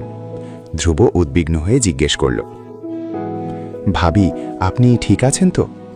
আস্থা হালকা হেসে বলল, জি জি ধ্রুবজি, আমি একদম ঠিক আছি। ঠিক তখনই আকাশ পেছন থেকে প্রশ্ন করল, ভাবি, কিন্তু আপনি পড়ে গেলেন কিভাবে? আস্থা নিষ্পাপ মুখে বলল, ও আকাশ ভাইয়া, আমি তো শুধু ওপরে যাচ্ছিলাম, কিন্তু হঠাৎ জানি না কোথা থেকে একটা শক্ত দেওয়াল এসে দাঁড়ালো। আমার মাথাটা খুব জোরে তাতে লেগে গেল।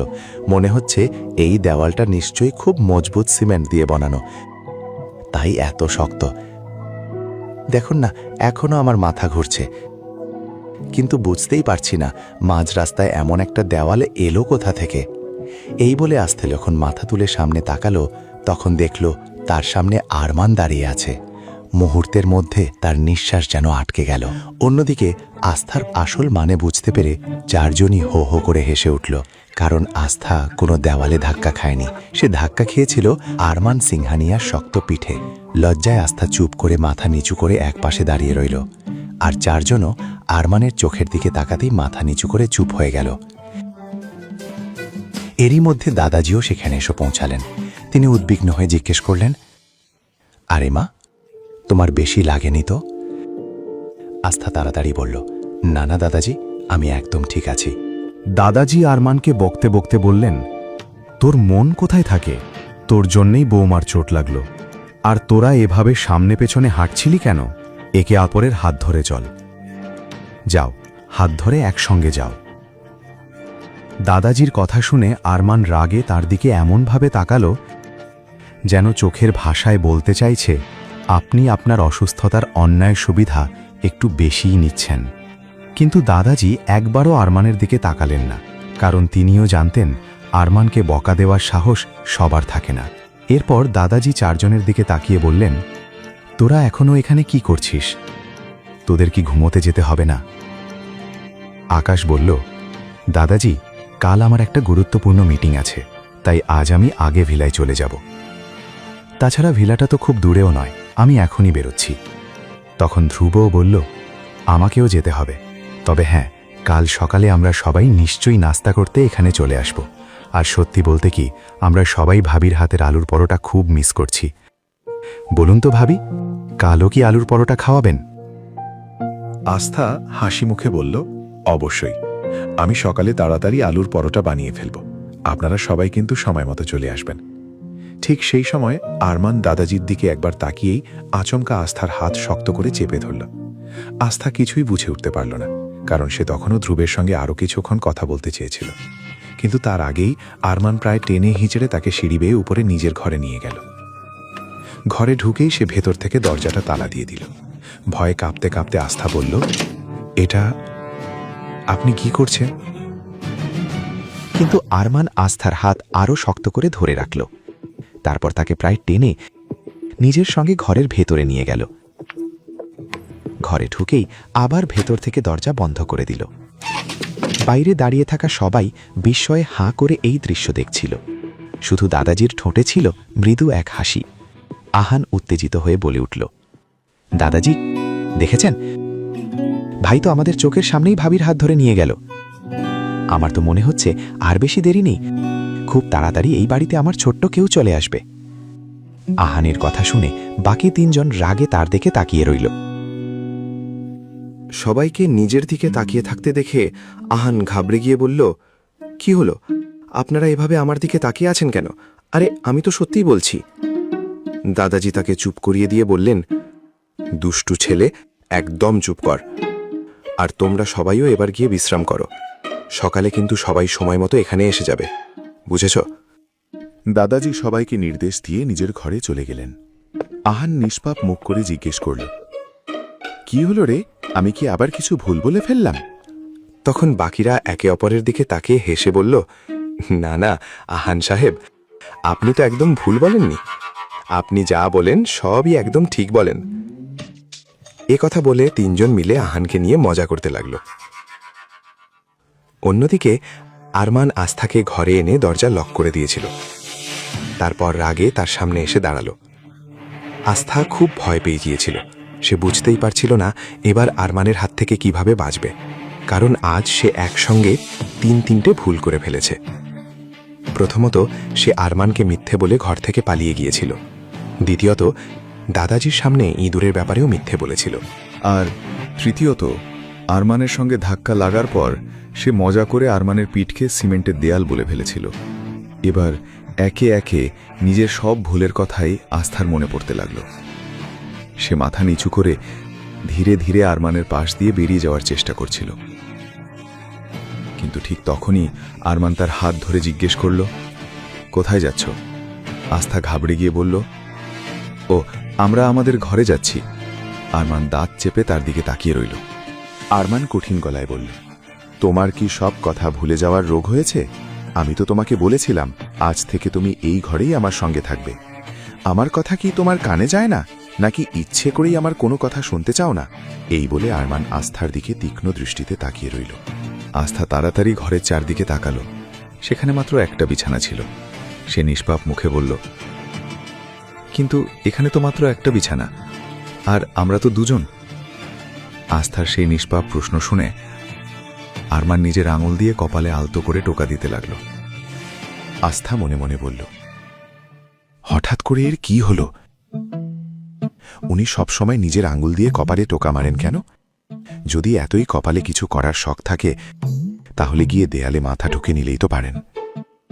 আস্থা মনে মনে ভাবতে লাগল, কিন্তু আরমান তখন এমন দৃষ্টিতে তার দিকে তাকিয়েছিল যেন চোখ দিয়েই তাকে গিলে ফেলবে।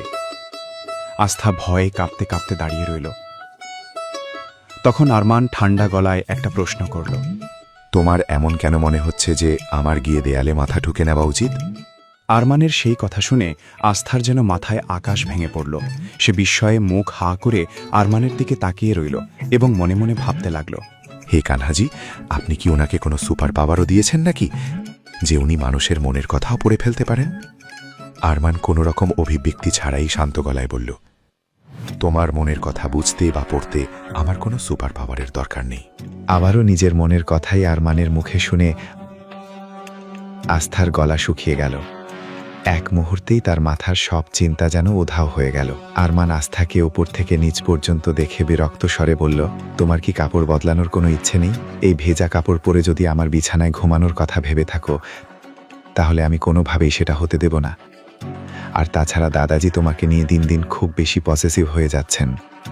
এই ভেজা কাপড়ের জন্য যদি তোমার শরীর খারাপ হয়ে যায় আর দাদাজি আমাকে এই নিয়ে কোনো প্রশ্ন করেন, তাহলে মনে রেখো আমি তোমার এমন অবস্থা করব যা তুমি কল্পনাও করতে পারবে না। আস্থা মাথা নিচু করে বলল, কিন্তু আমার কাছে তো বাড়তি কোনো কাপড় নেই, আর আমি শাড়ি পরতেও জানি না। রাতে শাড়ি পরে আরাম করে ঘুমানোও সম্ভব হবে না। আরমান বিরক্ত চোখে তার দিকে তাকিয়ে মনে মনে ভাবল, কাল সবার আগে ওর জন্য কিছু কাপড়ের ব্যবস্থা করতে হবে, নইলে এই মেয়েটা কাপড় নেই বলে আমার মাথা খেয়ে ফেলবে। হঠাৎই আরমান সামনে এগিয়ে গিয়ে নিজের আলমারি থেকে একটি শার্ট আর একটি প্যান্ট বের করে আস্থার দিকে ছুড়ে দিল।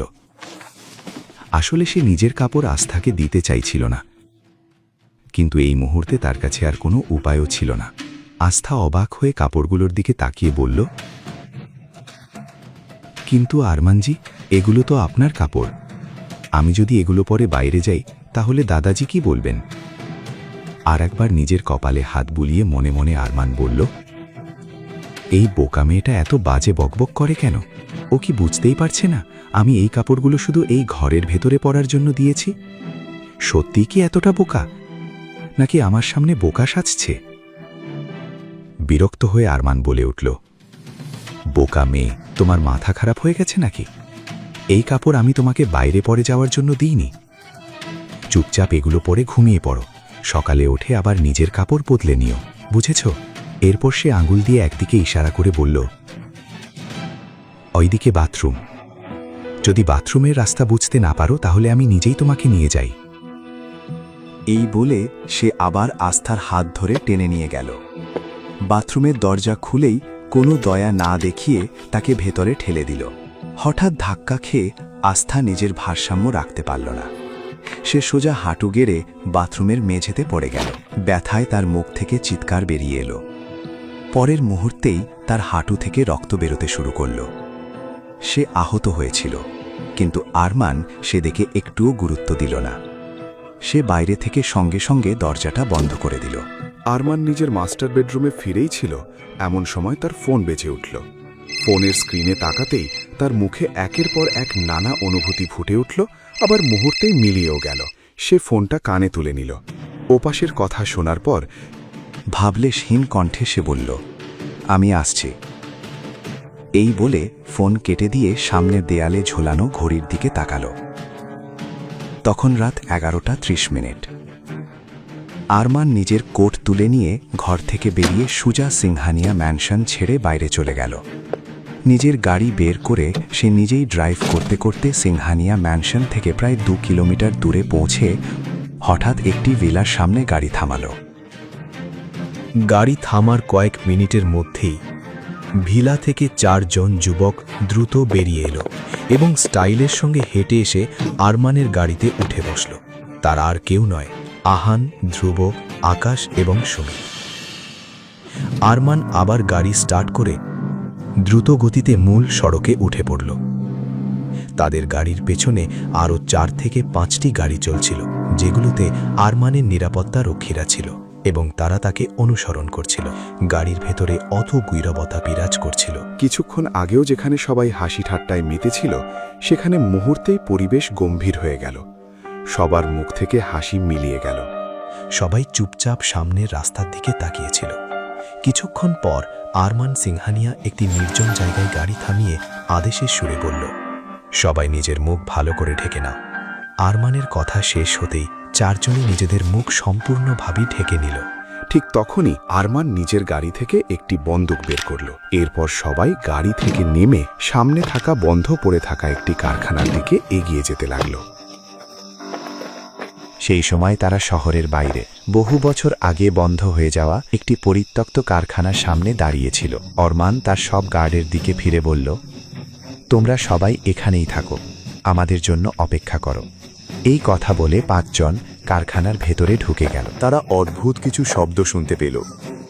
শব্দগুলো শুনেই আরমান ইশারায় সবাইকে আলাদা আলাদা দিকে ছড়িয়ে পড়তে বলল।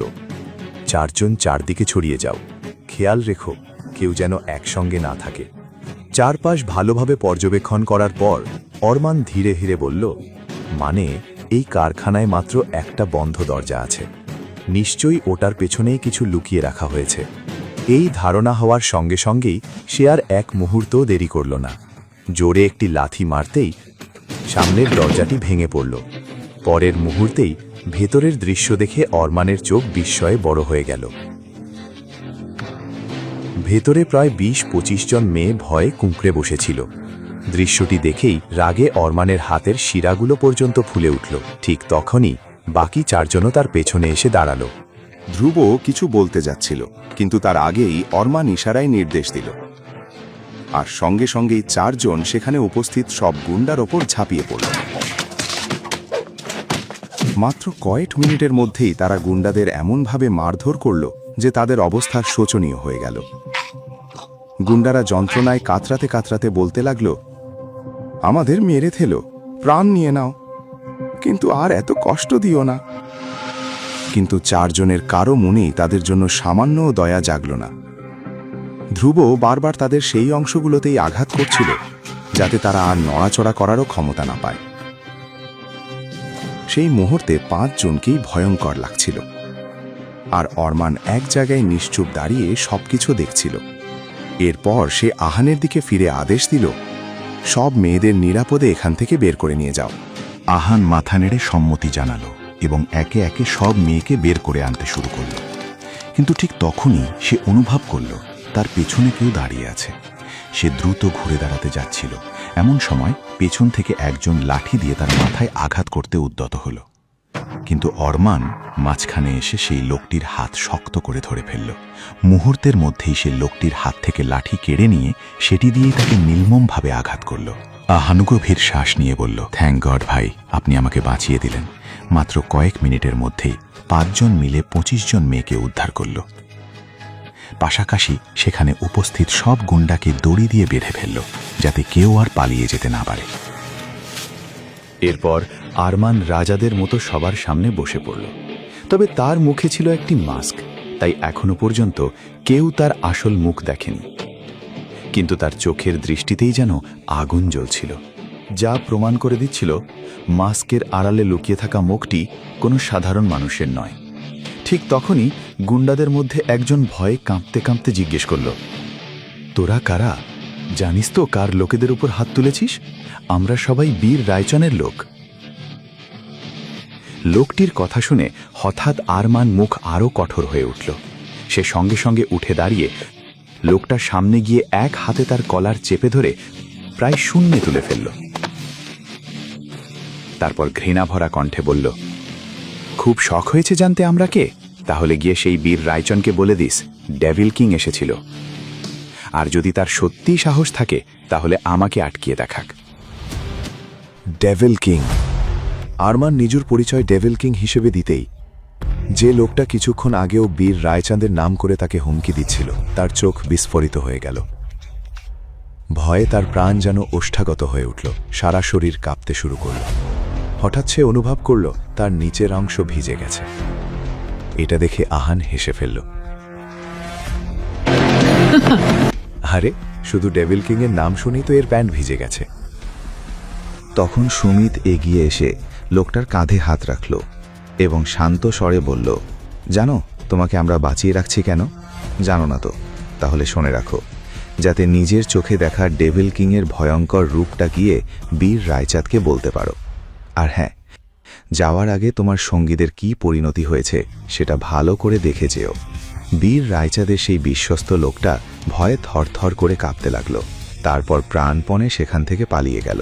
আরমান কঠোর স্বরে বলল, সব মেয়েদের নিরাপদে তাদের বাড়ি পৌঁছে দাও। এতটুকু বলেই সে বাইরে বেরিয়ে গাড়িতে উঠে সেখান থেকে চলে গেল। আরমান চলে যাওয়ার পর বাকি 4 জন সেখানেই থেকে গেল এবং উদ্ধার করা মেয়েদের নিরাপদে পাঠানোর প্রস্তুতি নিতে লাগল। কাজ করার সময় তাদের মুখে কোনো রকম আবেগের ছাপ ছিল না। যদিও সবাই মুখোশ পড়েছিল, তাই তাদের মুখ দেখা যাচ্ছিল না, কিন্তু তাদের চোখ আর শরীরের নড়াচড়ায় প্রমাণ দিচ্ছিল যে তারা এই ধরনের কাজে অত্যন্ত দক্ষ। সামনে দাঁড়িয়ে থাকা সব মেয়ের চোখে তখন মুক্তির আনন্দের ঝিলিক। তারা কৃতজ্ঞ দৃষ্টিতে 4 জনের দিকে তাকিয়েছিল, কিন্তু তাদের মুখের কষ্ট আর অসহায় অবস্থা দেখে সুমিতের মন ভারী হয়ে উঠল। যদিও সুমিত নিজেকে সবসময় শক্তি দেখানোর চেষ্টা করত, আসলে তার মনটা ছিল একেবারে শিশুর মতো কোমল। ওকে দেখে আকাশ চিন্তিত গলায় বলল, আমরা যদি এদের এখান থেকে পাঠাতে বেশি দেরি করি তাহলে এমন না হয় যে সুমিত এখানেই কেঁদে ফেলে। আহান, যে এতক্ষণ একটু দূরে দাঁড়িয়ে ফোনে কারোর সঙ্গে কথা বলছিল, কাছে এসে বলল, আমি কাভিয়াকে সব জানিয়ে দিয়েছি। সব মেয়েকেই ওর কাছেই পাঠানো হবে, তারপর ওই প্রত্যেককে তাদের বাড়ি পৌঁছে দেবে। কাভিয়া শর্মা আরমানের টিমের একজন সদস্য ছিল। তার বয়স প্রায় 30 বছর। খুব অল্প বয়সেই তার স্বামীর মৃত্যু হয়েছিল। তাদের একটি মেয়ে ছিল, আর সেই মেয়েকে নিয়েই সে সুখে জীবন কাটাচ্ছিল। আহান মেয়েদের নিজের লোকদের সঙ্গে কাভিয়ার কাছে পাঠিয়ে দিল। এরপর কাভিয়া তাদের সমস্ত তথ্য সংগ্রহ করে যার যার বাড়িতে পাঠানোর অথবা থাকার ও কাজের ব্যবস্থা করার দায়িত্ব নেবে। কাভিয়া কখনো সুমিত, আকাশ বা আরমানকে দেখেনি। সে শুধু আহান আর ধ্রুবকে চিনত, বাকিদের নয়। এরপর তারাও আকাশের ভিলার উদ্দেশ্যে রওনা হয়ে গেল। অন্যদিকে আস্থার হাঁটুতে গুরুতর আঘাত লেগেছিল। অনেকক্ষণ হয়ে গেলেও রক্ত পড়া বন্ধ হচ্ছিল না। বাথরুমে সে কিছুক্ষণ কাঁদল, তারপর কোনো রকমে নিজেকে সামলে উঠে দাঁড়াল। আয়নায় নিজের দিকে তাকিয়ে চোখের জল মুছতে মুছতে বিড়বিড় করে বলল, আস্থা, শান্ত হয়ে যা। এখানে তোর চোখের জল মুছে দেওয়ার মতো কেউ নেই। একদম কাঁদবি না। আগে কাপড় বদলে নে। এরপর সে নিজের ক্ষতগুলো পরিষ্কার করতে লাগল। উদ্বিগ্ন স্বরে বিড়বিড় করে বলল, এখন এই লোয়ারটা কিভাবে পরব কিছুই বুঝতে পারছি না। যদি আরমানের লোয়ারে রক্তের দাগ লেগে যায় তাহলে সেই জল্লাদ আবার এটাকেও শাস্তি দেওয়ার কারণ বানাবে না তো? এইসব চিন্তা মাথায় ঘুরছিল, কিন্তু আপাতত তার সামনে আর কোনো উপায়ও ছিল না। তাই বাধ্য হয়ে সে লোয়ারটা পরে নিল। তারপর বিড়বিড় করে বলল, যা হওয়ার হবে। কিছুক্ষণ পর পোশাক বদলে আস্থা বাইরে বেরিয়ে এলো। সে পুরো ঘরটা দেখল, কিন্তু আরমান কোথাও নেই। এটা দেখে সে স্বস্তির নিঃশ্বাস ফেলল। এখন সে কিছুটা স্বাভাবিক ছিল, তাই ধীরে ধীরে পুরো ঘরটা ভালো করে দেখতে শুরু করল। ঘরটা ছিল নানা দেশের দামি ও আমদানি করা জিনিসে ভরা। অবাক হয়ে সে বলল, এত সুন্দর সুন্দর মূর্তি, আর প্রতিটার নিচে লেখা আছে কোথা থেকে আনা হয়েছে। Japan, Italy, America. ওয়াও! আস্থা মুগ্ধ হয়ে একটার পর একটা জিনিস দেখছিল। যদিও সে এর আগেও এই ঘরে এসেছিল, কিন্তু তখন এত কিছু লক্ষ্য করার মতো অবস্থায় ছিল না। তারপর সে একটি ফার্স্ট এড বক্স খুঁজে বের করল। সেখান থেকে তুলো নিয়ে অ্যান্টিসেপটিক দিয়ে হাঁটুর ক্ষত পরিষ্কার করতে শুরু করল। ওষুধ লাগাতেই যন্ত্রণায় কেঁপে উঠে সে বলে উঠল, উফ, এত জ্বালা করছে। তারপর নিজেকেই সাহস দিয়ে বলল, না আস্থা, এটা করতেই হবে। অন্যের বাড়িতে এসে অসুস্থ হওয়ার ঝুঁকি তো নেওয়া যাবে না। ক্ষত ভালোভাবে পরিষ্কার করার পর সে সেখানে অ্যান্টিসেপটিক মলম লাগিয়ে ব্যান্ডেজ বেঁধে দিল। পায়ে ওষুধ লাগিয়ে ব্যান্ডেজ করার পর আস্থা নিজের লোয়ারটি হাঁটু পর্যন্ত গুটিয়ে নিল, কিন্তু ততক্ষণে তাতে রক্তের দাগ লেগে গিয়েছিল, যা স্পষ্ট দেখা যাচ্ছিল। আস্থা নিজের মনেই বলল, এখন এই দাগ নিয়ে আর ভাবিস না আস্থা, এবার ঘুমিয়ে পড়, সবকিছু ভুলে যা। সারা দিনের ক্লান্তিতে সে আর বেশিক্ষণ জেগে থাকতে পারল না। কিছুক্ষণের মধ্যেই গভীর ঘুমে তলিয়ে গেল। রাত 2টো নাগাদ আরমান আবার সিংহানিয়া ম্যানশনে ফিরে এলো। ঘরে ঢুকেই সবার আগে তার চোখ পড়ল আস্থার ওপর। পুরো ঘর অন্ধকার ছিল, শুধু একটি মৃদু আলো জ্বলছিল, আর সেই আলোয় আস্থার মুখটা স্পষ্ট দেখা যাচ্ছিল। কিন্তু আস্থার মুখ দেখা মাত্রই আরমানের মন ঘৃণায় ভরে উঠল। সে কোনো কথা না বলে সোজা বাথরুমে চলে গেল, কারণ তার হাত, জামাকাপড় সবখানেই রক্ত লেগেছিল। কিছুক্ষণ পরে গোসল সেরে যখন সে বাথরুম থেকে বেরোতে যাচ্ছিল, তখন হঠাৎ তার চোখ বাথরুমের এক কোণের মেঝেতে পড়ল। সেখানে রক্তের দাগ ছিল। আরমান বিস্ময়ে বিড়বিড় করে বলল, আমি তো ওইদিকে যাইনি, তাহলে এখানে রক্ত এলো কোথা থেকে? হঠাৎ তার মনে পড়ল, এখান থেকে বেরোনোর আগে সে আস্থাকে ধাক্কা দিয়েছিল। সে নিজের মনেই বলল, তার মানে মেয়েটা আঘাত পেয়েছে।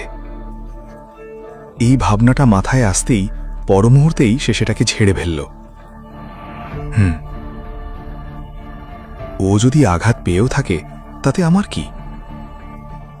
উদাসীন ভঙ্গিতে সে বাথরুম থেকে বেরিয়ে এলো, কিন্তু আবারও না চাইলেও তার দৃষ্টি গিয়ে থামল আস্থার ওপর। বারবার তার মনে হচ্ছিল গিয়ে দেখে আসে আস্থা কোথায় আঘাত পেয়েছে। তাই সে ঘরের একটি লাইট জ্বালিয়ে দিল। আলোর ঝলকানি আস্থার চোখে পড়তেই ঘুমের মধ্যেই সে অস্থির হয়ে উঠল। নিজের হাত দিয়ে চোখ ঢেকে নিল। আরমান ধীরে ধীরে তার পাশে গিয়ে দাঁড়াল। মাথা থেকে পা পর্যন্ত মন দিয়ে তাকে দেখতে লাগল। এই মুহূর্তে ওই পোশাকে আস্থাকে ভীষণ সুন্দর লাগছিল। আরমানের দৃষ্টি যেন তার ওপর গিয়েই থেমে গেল। কিছুক্ষণ পরে সে একটি কম্বল টেনে আস্থার গায়ে দিয়ে খুব নিচু স্বরে বলল, ও যদি সত্যি আঘাত পেয়ে থাকে কিংবা ওর ক্ষত থেকে রক্ত বেরোচ্ছে, তবুও আমার এতে বিশেষ কিছুই অনুভব করা উচিত নয়। এমনটাই ভাবতে ভাবতে আস্থার আর কোনো খোঁজ না নিয়েই আরমান বিছানার অন্য প্রান্তে গিয়ে শুয়ে পড়ল। শোয়ার কিছুক্ষণের মধ্যেই সেও গভীর ঘুমে তলিয়ে গেল।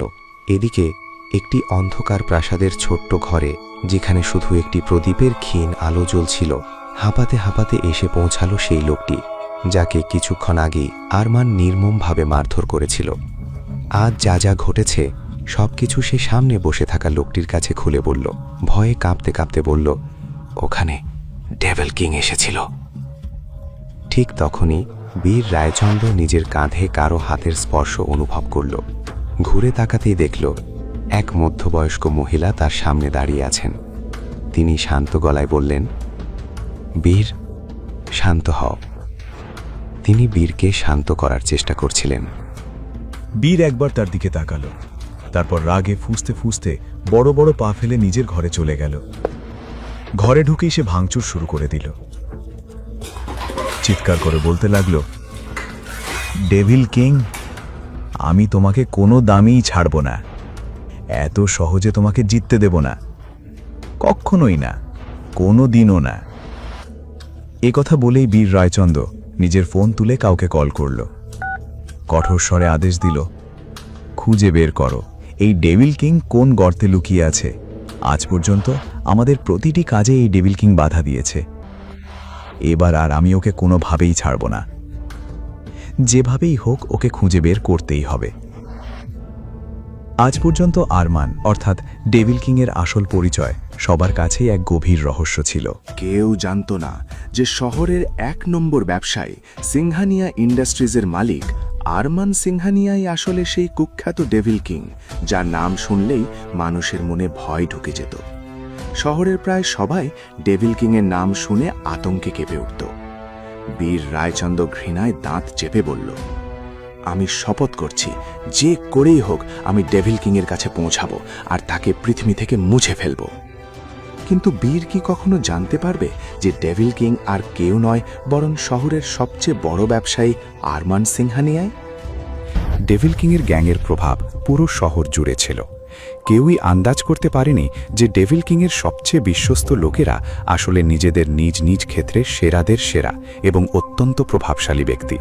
প্রত্যেকেরই সমাজে আলাদা এবং উচ্চ স্তরের পরিচয় ছিল, কিন্তু যখন কোনো অশুভ শক্তিকে থামানোর কথা আসত, তখন তারা যেন হিংস্র পশুতে পরিণত হতো এবং কোনো রকম দয়া না দেখিয়ে সমস্ত অশুভ শক্তির সম্পূর্ণ বিনাশ করত। তবে বীর রায়চাঁদের সঙ্গে আরমান সিংহানিয়ার গভীর শত্রুতা ছিল। সেই কারণেই আরমান প্রতিবারই বীর রায়চাঁদকে ধ্বংস করার জন্য নতুন নতুন পরিকল্পনা করত। পরদিন সকালে আরমান সিংহানিয়া ঘুম থেকে উঠল, কিন্তু হঠাৎই তার মনে হলো যেন তার শরীরের উপর ভারী কিছু চাপা পড়ে আছে। অবাক হয়ে সে নিচের দিকে তাকাল। এই মুহূর্তে আরমানের মুখের উপর ছড়িয়েছিল অনেক লম্বা ঘন চুল। সে চুলগুলো সরিয়ে চারপাশে তাকাতেই বুঝতে পারল আস্থা তার একেবারে গা ঘেঁষে শুয়ে আছে। শুধু তাই নয়, আস্থার চুল পুরোপুরি আরমানের মুখের ওপর ছড়িয়েছিল। এটা বুঝতেই আরমানের রাগ চরমে পৌঁছে গেল। সে শক্ত করে নিজের 2 হাতের মুঠো বেঁধে ফেলল। এই অনুভূতিটা তার কাছে ভীষণ অস্বস্তিকর লাগছিল। অন্যদিকে আস্থা একেবারে নিশ্চিন্তে আরাম করে ঘুমিয়েছিল, যেন আরমানকে নিজের গ্রামের খাটিয়াই ভেবে নিয়েছে। সে বুঝতেই পারেনি এই মুহূর্তে আরমান তাকে এমন দৃষ্টিতে তাকিয়ে দেখছে যেন চোখ দিয়েই গিলে ফেলবে। আস্থা একটি পা আরমানের পায়ের ওপর ছিল, তার একটি হাত আরমানের পিঠে রাখা, আর মাথাটা আরমানের কাঁধের একটু ওপরে। তার ঘন চুলগুলো পুরোপুরি আরমানের মুখ জুড়ে ছড়িয়েছিল। রাগে ফুঁসতে ফুঁসতে আরমান উঠে বসল এবং সঙ্গে সঙ্গে আস্থাকে নিজের ওপর থেকে সরিয়ে একপাশে ঠেলে দিল। ঘুমের ঘোরে থাকা আস্থার মুখ থেকে সঙ্গে সঙ্গেই একটা চিৎকার বেরিয়ে এলো, আহ, মরে গেলাম, আজ আবার খাটিয়া থেকে পড়ে গেলাম। আরমান রক্তলাল চোখে তার দিকে তীক্ষ্ণ দৃষ্টিতে তাকিয়ে রইল। এইভাবে আস্থার স্পর্শ আরমানের একেবারেই ভালো লাগছিল না। এমন সময় মেঝেতে শুয়ে থাকা আস্থা ধীরে ধীরে চোখ খুলল। আধো ঘুমের ঘোরে বিড়বিড় করে বলল, আরে আমার খাটিয়া কোথায় গেল? পরের মুহূর্তেই নিজের মাথায় আলতো করে চাপড় মেরে বিড়বিড় করতে লাগল, উফ, আমি না একেবারে বোকা। কি করে ভুলে গেলাম আমি এখন আর গ্রামের বাড়িতে নিজের খাটিয়াই নেই, এই বড় শহরে একটা দানবের বন্দী হয়ে আছি। আস্থা ভুল করে কথাগুলো বলে ফেলেছিল, কিন্তু ঠিক তখনই সে চোখ তুলে সামনে তাকাল। আরমান তার দিকে তীক্ষ্ণ দৃষ্টিতে তাকিয়েছিল।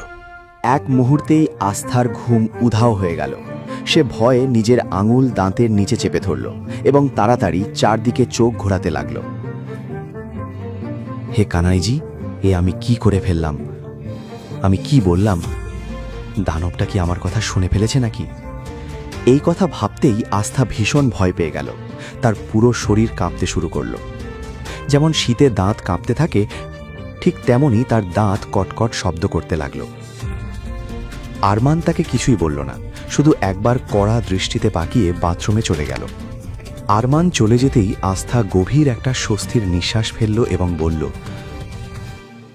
হায় ভগবান, এখন এই দানবটা আমার কি অবস্থা করবে কে জানে। এ আমি কি করে ফেললাম? দানবটার মুখের সামনেই ওকে দানব বলে দিলাম। ভগবানজি, শুধু এইবার আর একবার বাঁচিয়ে দিন। কথা দিচ্ছি, এবার সত্যি আপনার কাছে দর্শনে আসব, আর আপনার জন্য অনেক অনেক আপনার প্রিয় প্রসাদ নিয়ে আসব। শুধু এখন আমার উপর আপনার আশীর্বাদটা রাখবেন। এই বলে আস্থা মনে মনে নিজের জন্য প্রার্থনা করতে লাগল। অন্যদিকে দাদাজি একটি ছবির সামনে দাঁড়িয়ে ভেজা চোখে নিজের ছেলের ছবির দিকে তাকিয়েছিলেন। বিষণ্ণ কণ্ঠে তিনি বললেন, আমি ভাবতেই পারিনি যে আমি আমার আরমানের বিয়ে দেখতে পারব। কিন্তু তুই তো নিজের ছেলেকে ভালো করেই জানিস। তোর ছেলে কতটা একরুখা আর জেদি সেটা তো তুই জানিস। কে জানে সে ওই নিষ্পাপ মেয়েটার সঙ্গে কেমন আচরণ করবে। বারবার এই চিন্তাটাই আমাকে কুড়ে কুড়ে খাচ্ছে। আমার তো এও মনে হচ্ছে আরমানের জীবনে সুখ আনতে গিয়ে কোথাও না কোথাও আমরা সেই সরল সাদা আস্থার জীবনের সঙ্গে অন্যায় করে ফেললাম না তো। তার মনে হচ্ছিল আরমানের জীবনে সুখ আনতে গিয়ে কোথাও না কোথাও তিনি সেই সরল সাদা আস্থার জীবনের সঙ্গে অন্যায় করে ফেলেননি তো। শুধু এই কথাটাই তাকে ভেতরে ভেতরে কষ্ট দিচ্ছিল। কয়েক মিনিট পর আরমান বাথরুম থেকে বেরিয়ে এলো। সে জিমের পোশাক পরে, এদিকে আস্থা এখনো নিজের জায়গা থেকে না নড়ে চুপচাপ একপাশে দাঁড়িয়েছিল, যেন সে আরমানের দাসী আর আরমান তার মালিক। একবার চারপাশে তাকালো, তারপর ঘর থেকে বেরিয়ে গেল। আরমান বেরিয়ে যেতেই আস্থা তাড়াতাড়ি বাথরুমে ঢুকে স্নান করতে লাগলো। নিজের মনেই সে বলল, এই মনস্টারটা ফিরে আসার আগেই আমাকে এখান থেকে বেরিয়ে যেতে হবে। এত কিছু হওয়ার পর আমি আর ওর সামনে দাঁড়াতে পারবো না। সে তাড়াহুড়ো করে সব কাজ সেরে নিচ্ছিল, কারণ যত তাড়াতাড়ি সম্ভব এই ঘর থেকে বেরিয়ে নিচের হল ঘরে দাদাজির কাছে যেতে হবে, আর সবার জন্য সকালের নাস্তাও তৈরি করতে হবে। প্রস্তুত হওয়ার পর সে আবারও নিজের কানহাজিকে স্মরণ করে মনে মনে বলল, কানহাজি, আজ যেন আমার সঙ্গে কোনো গণ্ডগোল না হয়, কোনো ভুল হওয়ার আগেই আমাকে বাঁচিয়ে নিও। এই বলে আস্থা চোখ বন্ধ করে ধীরে ধীরে দরজার দিকে এগোতে লাগলো। কানহাজি, আজ সব কিছু যেন ঠিকঠাক হয়। সে দরজার কাছে পৌঁছতেই দরজাটা খুলে গেল। ঠিক সেই সময় জিম শেষ করে আরমান ঘরের ভেতরে ঢুকছিল। প্রার্থনায় ডুবে থাকা আস্থা সোজা গিয়ে আরমানের সঙ্গে ধাক্কা খেল। আউচ!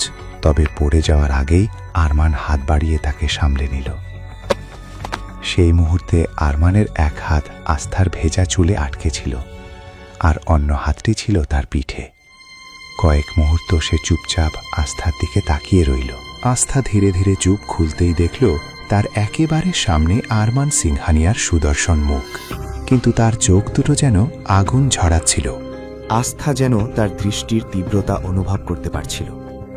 মনে মনে ভয়ে কাঁপতে কাঁপতে সে বলল, কি ভগবান, এই তো একটু আগেই তোমার কাছে প্রার্থনা করলাম যেন আজ সব রকম ঝামেলা থেকে আমাকে দূরে রাখো, আর সকাল সকালই তুমি আমাকে এই মনস্টারের সামনে এনে দাঁড় করিয়ে দিলে। ঠিক তখনই সামনে দাঁড়িয়ে থাকা আরমান কঠোর গলায় বলল, দেখে হাঁটতে পারো না? অন্ধ নাকি? তোমার মন কোথায় ছিল?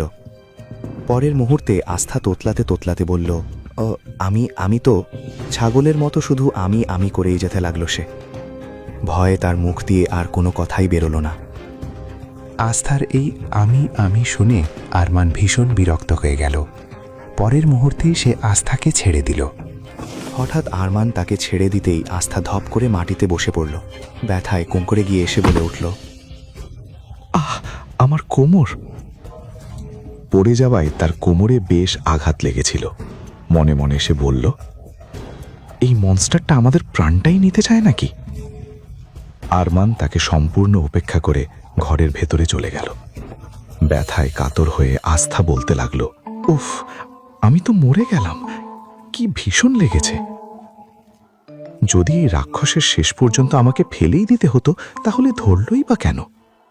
হে ভগবান, আমার উপর কোন জন্মের শত তুলছ? আমি তো জীবনে এমন কোনো পাপও করিনি। এই বলতে বলতেই নিষ্পাপ আস্থার চোখ দুটো জলে ভরে উঠল। সে ধীরে ধীরে উঠে দাঁড়ালো, কোমরে হাত বুলিয়ে ব্যথা কমানোর চেষ্টা করল। তারপর আস্তে আস্তে নিজের হলঘরের দিকে নেমে যেতে লাগলো, কারণ এই মুহূর্তে আরমানের মুখোমুখি হবার বিন্দুমাত্র ইচ্ছেও তার ছিল না। আরমান তাকে সম্পূর্ণ উপেক্ষা করে ঘরের ভেতরে চলে গেল। ব্যথায় কাতর হয়ে আস্থা বলতে লাগলো, উফ, আমি তো মরে গেলাম, কি ভীষণ লেগেছে। যদি এই রাক্ষসের শেষ পর্যন্ত আমাকে ফেলেই দিতে হতো তাহলে ধরলই বা কেন? হে ভগবান, আমার উপর কোন জন্মের শত তুলছ? আমি তো জীবনে এমন কোনো পাপও করিনি। এই বলতে বলতেই নিষ্পাপ আস্থার চোখ দুটো জলে ভরে উঠল। সে ধীরে ধীরে উঠে দাঁড়ালো, কোমরে হাত বুলিয়ে ব্যথা কমানোর চেষ্টা করল। তারপর আস্তে আস্তে নিজের হলঘরের দিকে নেমে যেতে লাগলো, কারণ এই মুহূর্তে আরমানের মুখোমুখি হবার বিন্দুমাত্র ইচ্ছেও তার ছিল না।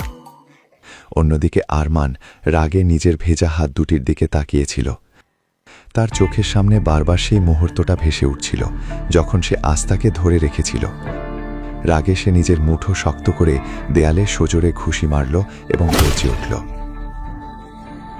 না, আমার উপর কারোর কোনো প্রভাব পড়তে পারে না, কারো না, একেবারেই কারো না। এই মেয়েটাকে যত তাড়াতাড়ি সম্ভব সরিয়ে ফেলতে হবে। আমার আশেপাশে কোনো মেয়ের থাকার প্রশ্নই ওঠে না। এই কথা ভাবতে ভাবতেই রাগ শান্ত করার জন্য আরমান বাথরুমে ফ্রেশ হতে চলে গেল। এদিকে একটু আগেই পড়ে যাওয়ার কারণে আস্থার পিঠে তখনও প্রচণ্ড ব্যথা হচ্ছিল, তাই সে একটু ঝুঁকে ঝুঁকে হাঁটছিল। কিন্তু দাদাজিকে দেখেই সে নিজেকে সামলে সোজা হয়ে হাঁটতে লাগল। তারপর দ্রুত তার কাছে গিয়ে হাসি মুখে প্রণাম করল। দাদাজি তার মাথায় স্নেহ ভরে হাত রেখে বললেন, কেমন আছো মা? সব ঠিক তো? আরমান তোমাকে কিছু বলেনি তো? মনে হচ্ছিল দাদাজি যেন এতক্ষণ শুধু আস্থারই অপেক্ষা করছিলেন। তাকে সামনে দেখেই একের পর এক প্রশ্ন করতে শুরু করলেন। কিন্তু আরমানের নাম শুনতেই আস্থার কানে আবারও বাজতে লাগলো আরমানের বলা কথাগুলো। যেভাবেই হোক দাদাজিকে খুশি রাখতে হবে এবং তাদের সম্পর্কের আসল সত্যিটা যেন কোনোভাবেই তার কানে না যায়, কারণ সত্যিটা জানাজানি হলে আরমান সিংহানিয়া তার চোখের সামনেই পুরো পরিবারকে মেরে ফেলবে। দাদাজির কথা শুনে আস্থা মুখে জোর করে একটা হাসি এনে বলল, দাদাজি, আমি একদম ভালো আছি, এখানে আমার কোনো অসুবিধে নেই। আরমানজিও আমাকে কিছু বলেন না, আর খুব একটা বাধাও দেন না। হ্যাঁ, শুধু উনি একটু রাগী স্বভাবের, তবে আমি ওনার সঙ্গে খুব বেশি কথা বলি না, তাই উনিও আমার উপর খুব একটা রাগ করেন না। আস্থার কথা শুনে দাদাজি কিছুটা নিশ্চিন্ত হয়ে বললেন, তোমাকে অসংখ্য ধন্যবাদ মা, তুমি মন থেকে আরমানকে নিজের মানুষ হিসেবে গ্রহণ করেছ। দাদাজির কথা শুনে আস্থার মাথা যেন এক মুহূর্তের জন্য শূন্য হয়ে গেল। তবে কিছুটা ইতস্তত করে সে বলল, দাদাজি, দাদাজি, যদি কিছু মনে না করেন, আমি কি একটা কথা বলতে পারি? দাদাজি স্নেহভরে মাথা নেড়ে জিজ্ঞেস করলেন, হ্যাঁ মা, বলো, কি কথা, কি বলতে চাও? আস্থা বলল, আমরা যখন থেকে এই শহরে এসেছি তখন থেকে একবারও কানহাজির মন্দিরে যেতে পারিনি। আমার ছোটবেলা থেকেই কানহাজির মন্দিরে গিয়ে দর্শন করার অভ্যাস। তাই যদি আপনি অনুমতি দেন, তাহলে কি আমি একবার কানহাজির মন্দিরে যেতে পারি? মনে মনে আস্থার বিশ্বাস হচ্ছিল হয়তো তার কানহাজি তার উপর রাগ করেছেন, তাই বারবার তাকে নতুন নতুন সমস্যার মুখোমুখি হতে হচ্ছে। তাছাড়া সে এর আগেই কানহাজির কাছে অনেক মানত ও প্রতিশ্রুতি করেছিল, যেগুলো পূরণ করার জন্য তার মন্দিরে যাওয়া খুবই জরুরি ছিল। দাদাজি মৃদু হেসে বললেন, আরে মা, এতে এত ভয় পাওয়ার কি আছে? তুমি একদম ঠিক সিদ্ধান্ত নিয়েছ। অবশ্যই তোমার মন্দিরে যাওয়া উচিত, আর আমি তো বলবো আরমানকেও তোমার সঙ্গে মন্দিরে নিয়ে যাও। দাদাজির কথা শুনে আস্থার যেন মাথায় আকাশ ভেঙে পড়ল। সে ভয় পেয়ে তাড়াতাড়ি বলল, কি? না না। দাদাজি অবাক হয়ে তার দিকে তাকিয়ে রইলেন। আস্থা দ্রুত নিজেকে সামলে নিয়ে বলল, ও দাদাজি, আমার মনে হলো উনি তো সবসময় খুব ব্যস্ত থাকেন, তাই উনি কিভাবে মন্দিরে যেতে পারবেন? আমি একাই চলে যাব, আপনি শুধু আমার সঙ্গে একজন ড্রাইভার দিয়ে দেবেন, আমার কোনো অসুবিধে হবে না। দাদাজি হেসে বললেন, ঠিক আছে মা, তোমার যেমন ভালো লাগে। আর হ্যাঁ, একটা কথা, মন্দির থেকে ফিরে আজ তোমাকে মলেও যেতে হবে। আমরা চাই আমাদের বৌমা নিজের পছন্দের কিছু কাপড় কিনে আনুক, কারণ আমরা দেখছি তোমার কাছে মাত্র কয়েক জোড়া কাপড় আছে, আর মনে হয় তুমি নিজের থেকে শাড়িও ঠিকমতো পরতে পারো না। না হলে আমরা তো প্রিয়াঙ্কার পছন্দ অনুযায়ী অনেক শাড়ি কিনিয়েছিলাম। দাদাজি প্রিয়াঙ্কার নাম উচ্চারণ করতেই আস্থার মুখটা মুহূর্তেই মলিন হয়ে গেল, কারণ আজ তার জীবনে যা কিছু ছিল সবই কোনো না কোনোভাবে প্রিয়াঙ্কার জন্যই ছিল। এই বাড়ির বউ হয়ে আসার কথা ছিল প্রিয়াঙ্কার, আস্থার নয়। আস্থা মনে মনে ভাবতে লাগলো, ইস, যদি প্রিয়াঙ্কা দিদি বাড়ি থেকে পালিয়ে না যেতেন তাহলে আজ হয়তো আমাকে এখানে থাকতে হতো না। আমি আমার পড়াশোনা শেষ করতাম আর খুব তাড়াতাড়ি ডাক্তার হওয়ার স্বপ্নটা পূরণ করতাম। পুরনো স্মৃতিতে হারিয়ে গিয়ে আস্থার চোখের কোণ ভিজে উঠল। দাদাজি তার অনুভূতি বুঝতে পেরে তাড়াতাড়ি বললেন, মা, আমাদের ক্ষমা করে দিও। আমরা তোমার সামনে প্রিয়াঙ্কার নাম নিয়ে ফেলেছি। আসলে আমরা শুধু বলতে চেয়েছিলাম, তোমার পছন্দ সম্পর্কে আমরা কিছুই জানি না। তুমি কেমন কাপড় পরতে ভালোবাসো? তাই আমি চাই তুমি নিজের পছন্দ মতো নিজের জন্য কেনাকাটা করে নাও।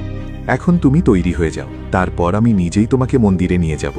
দাদাজির কথা শুনে আস্থার মুখে হালকা একটা হাসি ফুটে উঠল, কিন্তু ঠিক তখনই তার হঠাৎ একটা কথা মনে পড়ল। দাদাজি, আমি তো ভুলেই গিয়েছিলাম যে আমাকে এখন নাস্তা বানাতে হবে।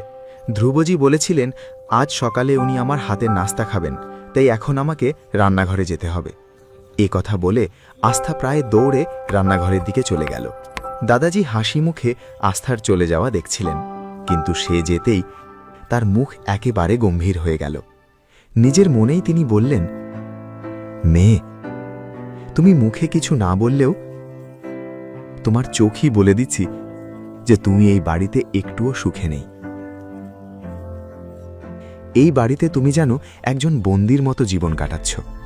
এসব বলতে বলতে দাদাজির চোখও ভিজে উঠল।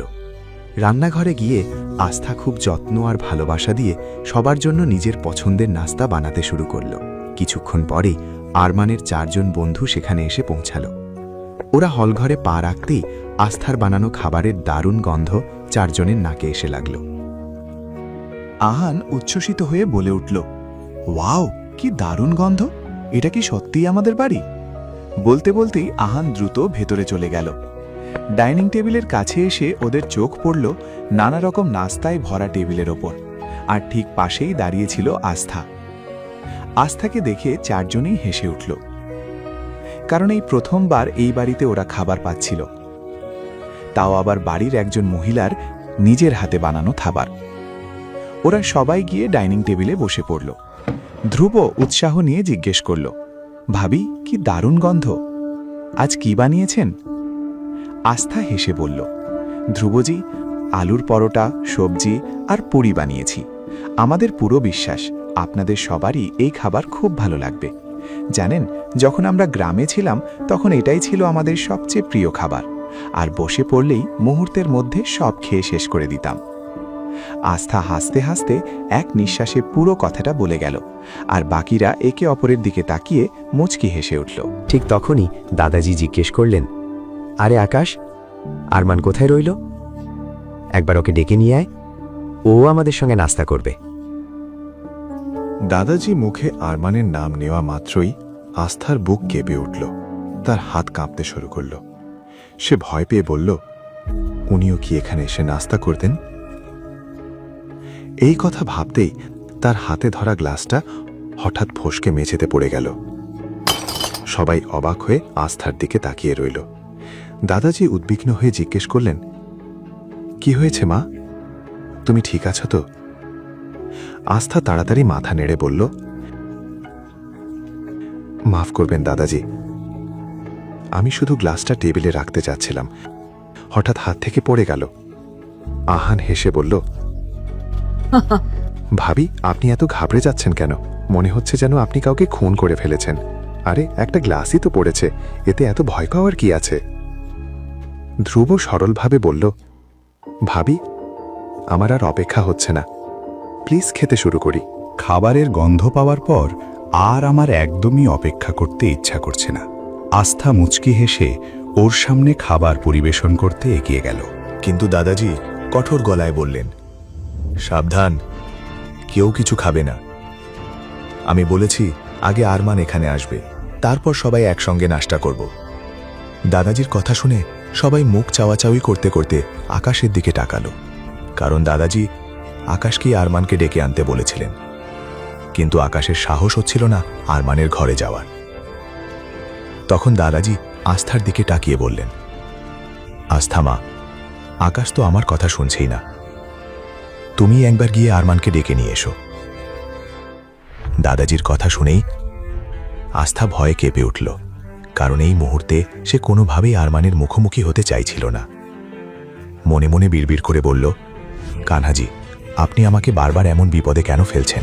আমি মানছি আমি এখনো আপনাকে দেওয়া প্রতিশ্রুতি রাখতে পারিনি, কিন্তু তাই বলে আপনার প্রিয় আস্থার সঙ্গে এমন করবেন?